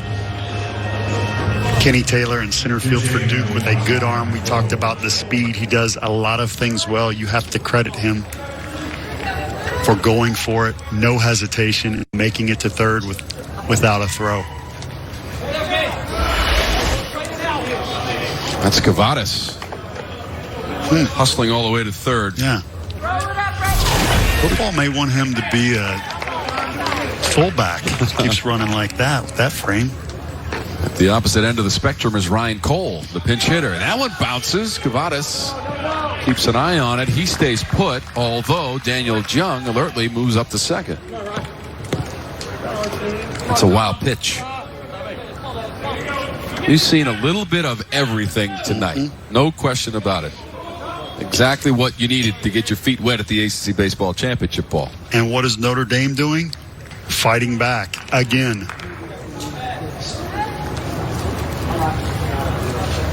Ryan Cole is the pinch hitter.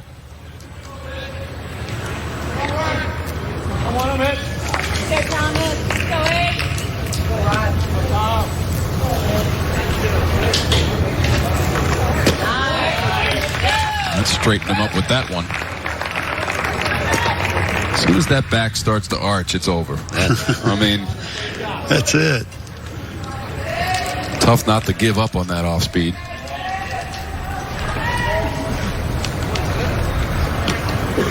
Cole from San Ramon, California.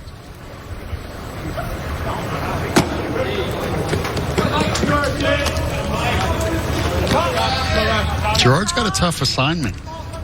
This is not the ninth inning. Looking to get 2 more outs here, and then in the ninth finish it, we think. 8 strikeouts tonight for Duke pitching.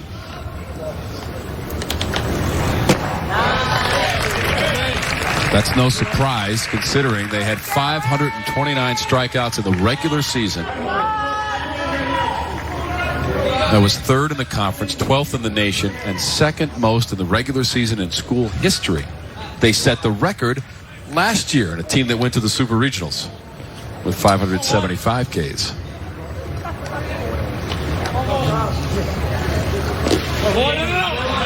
Rothenberg just saved a run.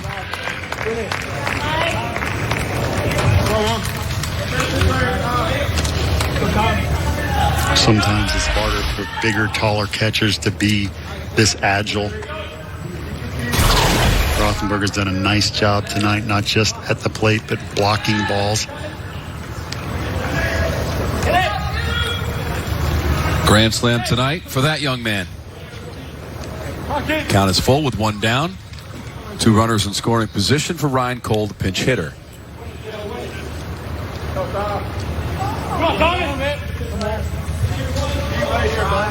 Oh, you man, let's go.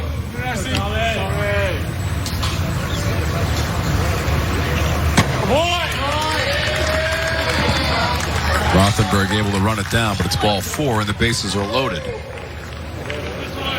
If I had a nickel for every time I said the bases are loaded tonight. That's the arm side miss.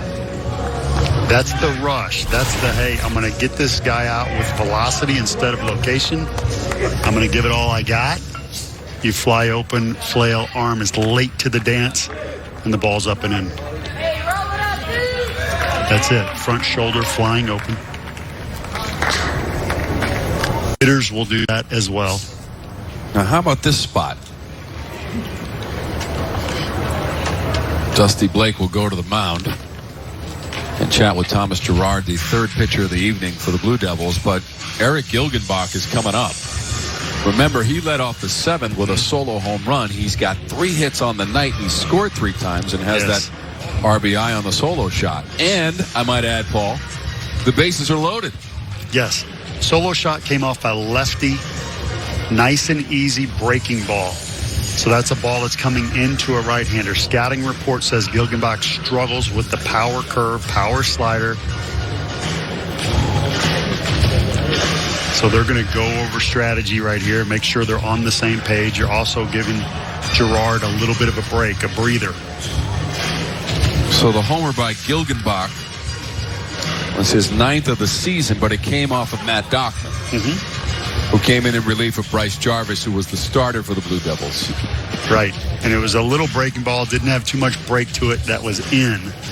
I'm not trying to take anything away from what Gilgenbach did, but this is a totally different pitcher situation. So if you throw the power slider, you are asking Rothenberg to block the ball.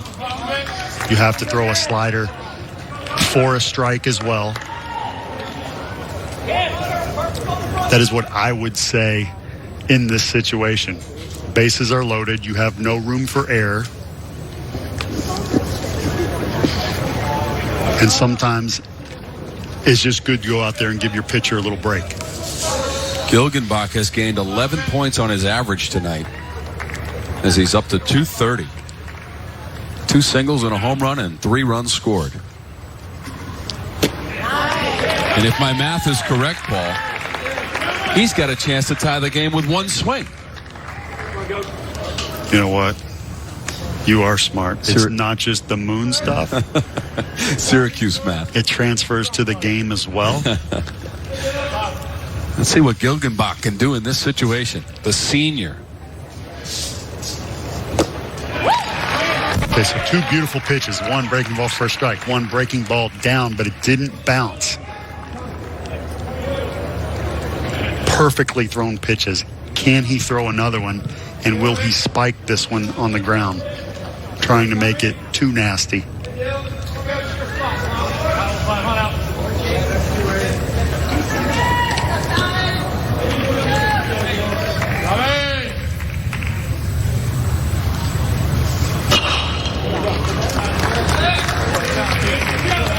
We'll do it again at 0-2. Did you see the deke right there by Rothenberg? Went up and in and then came right back down. That's not easy as a pitcher to throw to a target a glove that's moving.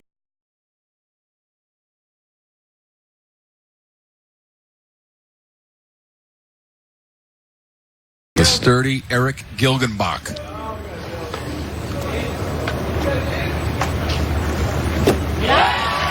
They got him. Hopping around all over the place behind the plate. Strikeout of Gilgenbach. Got to tip your hat. Excellent pitching by Girard right there. He throws the slider for a strike on the first pitch, then a little better one. We're going to watch it. Perfect. Didn't bounce, but perfect. Not a strike. Looked like it was one. Another good one. And then the beauty. Bottom fell out. Great job of just blocking it up right there by Rothenberg. And how about our Fox truck just making it happen with the replays after midnight? Time to shine under the moonlight of Durham, North Carolina. Bases still loaded, 2 down. That was the 3rd strikeout of the game for Thomas Girard in relief as he now faces Jared Miller, the sophomore shortstop. 9 strikeouts in total for Duke pitching tonight. Told you they were 3rd best in the conference in strikeouts as a staff during the regular season.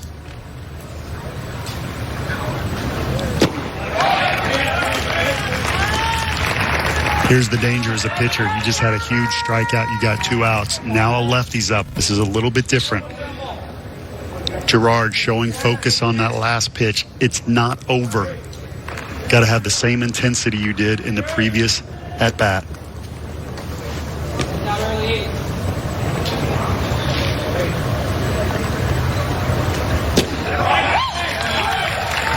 right down the middle. That was a changeup. That's not fair.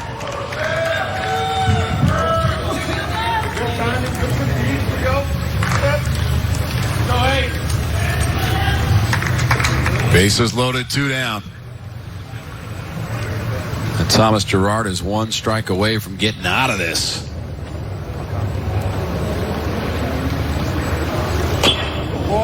Miller is 1 swing away from tying the ball game. Good foul off right there. Nasty pitch. Fought it off. Got to live to see another one.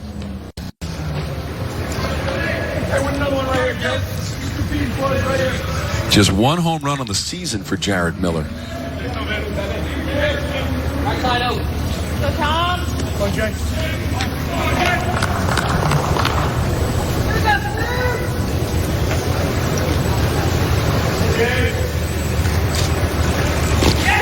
Swung at a bad pitch. It's right behind Rothenberg. Throws down to first to record the out. Wow. Gerard gets out of the bases loaded jam.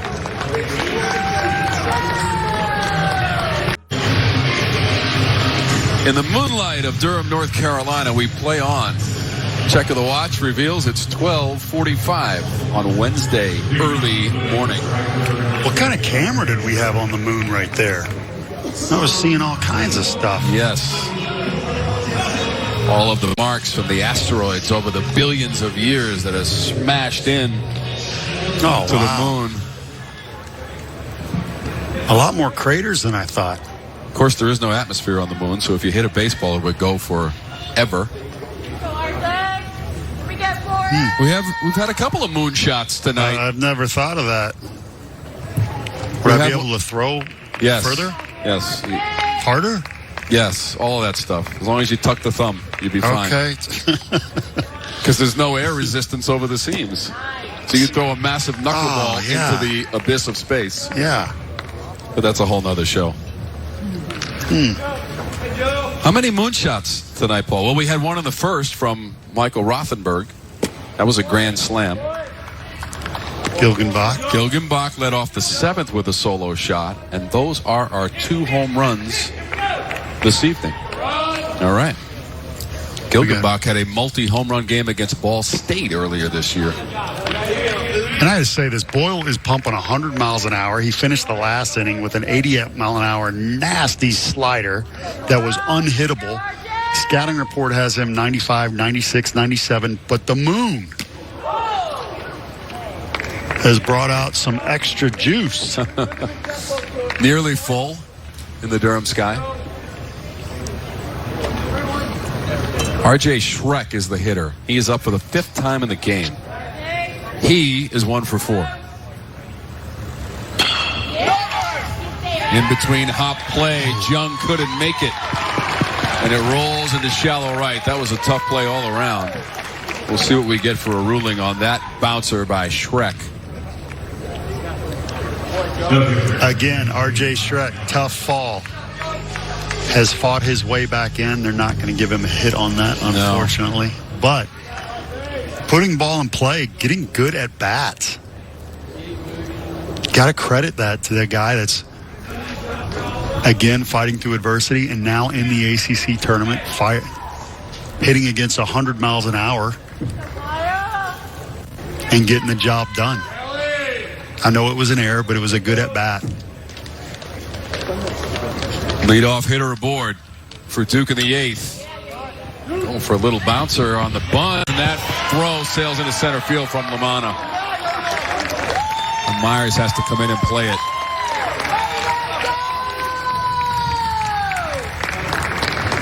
I understand the temptation right there to get 2, but this would have been tough, even with a good throw.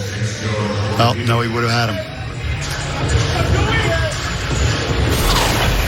From my vantage point in the booth, straight on, it looked like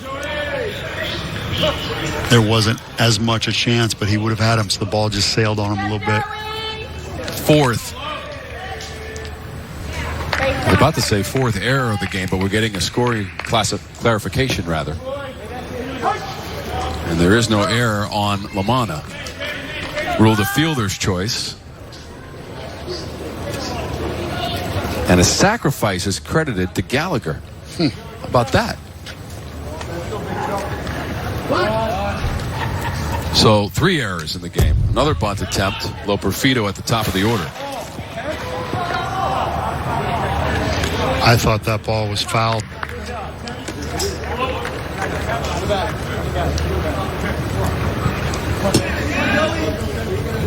But they're saying no. Okay, so Schreck is up to third and Gallagher is at second now.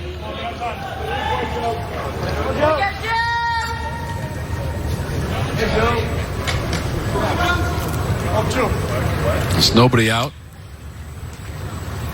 for Duke, and it's at the top of its order with Loperfido. That last one was ruled a wild pitch to advance the runners. But I'm confused. They gave him a strike. So they're saying that he went? Yes. Okay. Exactly. Because Loperfido just struck out for the second time in the game.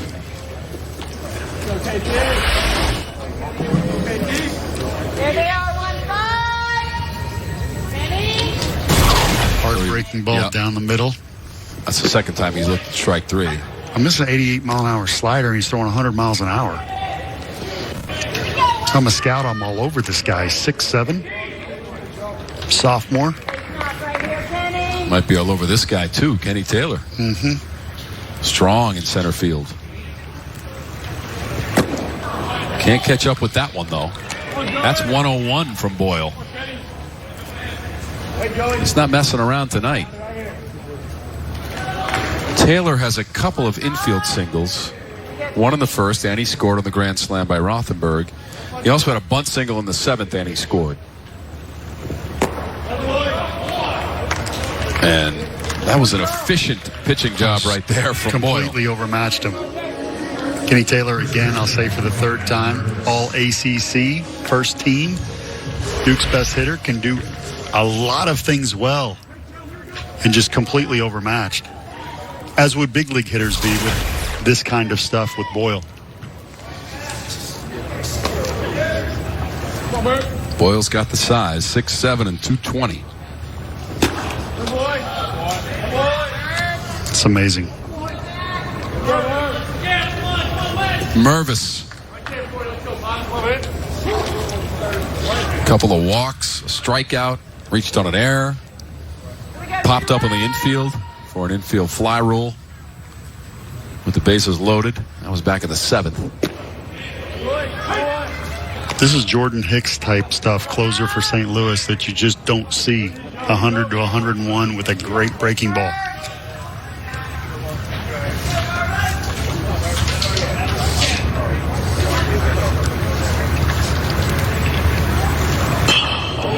Slashed into left field. And fading into the glove of Ziska. So that'll do it for Duke in the 8th. One more chance for the Irish in the 9th. Saw what they wanted to see from Mr. Boyle. How about that? He was impressive. I'd be smiling too, walking away after seeing that. Joe Boyle came into the game prior to this appearance with 24 innings and 36 strikeouts, and Boyle, coming on in relief, got 3 strikeouts, but consistently cracked the 100-mile-per-hour barrier on the gun. So remember that name. We'll have a lot of names to remember once the week is done here in Durham, North Carolina. We're off to a flying start. It is Wednesday, by the way. Mm-hmm. Paul, we've got a game at 11 a.m. So that's about to be in 10 hours. Last chance for the Irish. You know what's most impressive? I can't wait for this. Lindsay Rowley is still here. Yes, she is. So I don't want to hear you complaining from Nick Green or West Durham. What a day of work by everyone involved, especially Lindsay and all our talented production crew. You might hear us say that on many occasions, but it's totally true. This does not happen without the work and cohesion of our women and men who work on this staff. So here we are in the 9th. Thomas Gerard, third pitcher of the night. Zach Preisner, freshman, second baseman. Couple of hits tonight, hit by a pitch and a walk as well. You've got Preisner, Ziska, and Myers scheduled to follow the freshman second baseman. Big high bouncer. Quick play. Loperfido to Mervis. And Preisner was busting down the line. Yes, he you was. could hear him. What? That was not an Exceptional easy audio. play. That was a high chop.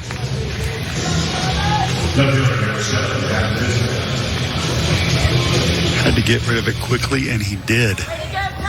Plus, in your field division as a second baseman, you're watching that runner. He is busting down the line. And you could hear every step as Preisner was hustling down that first baseline. Gerard's showing me something right here. The nastier your stuff is, whether it's breaking ball or fastball, the harder it is to maintain that over multiple innings. So a closer usually is good for one. Maybe he gets an out or two in the eighth. Gerard coming in the seventh. In the air, drifting towards the seats, and that's where it will end up. But that's 0-2 now to Ziska. Duke trying to win its 31st game of the season. Blue Devils have been impressive recently in this championship. 2017, they made it to the semifinals but lost to Florida State 5-1. Last year they had a win against Wake Forest but lost to Louisville as the number 4 seed for the Blue Devils. And that'll be strike 3. Down the line. Yes, he you was. could hear him. What? That was Exceptional not an audio. easy play. That was a high chop.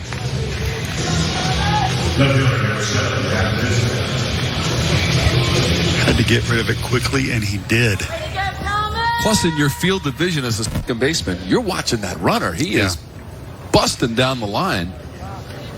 And you could hear every step as Preisner was hustling down that first baseline.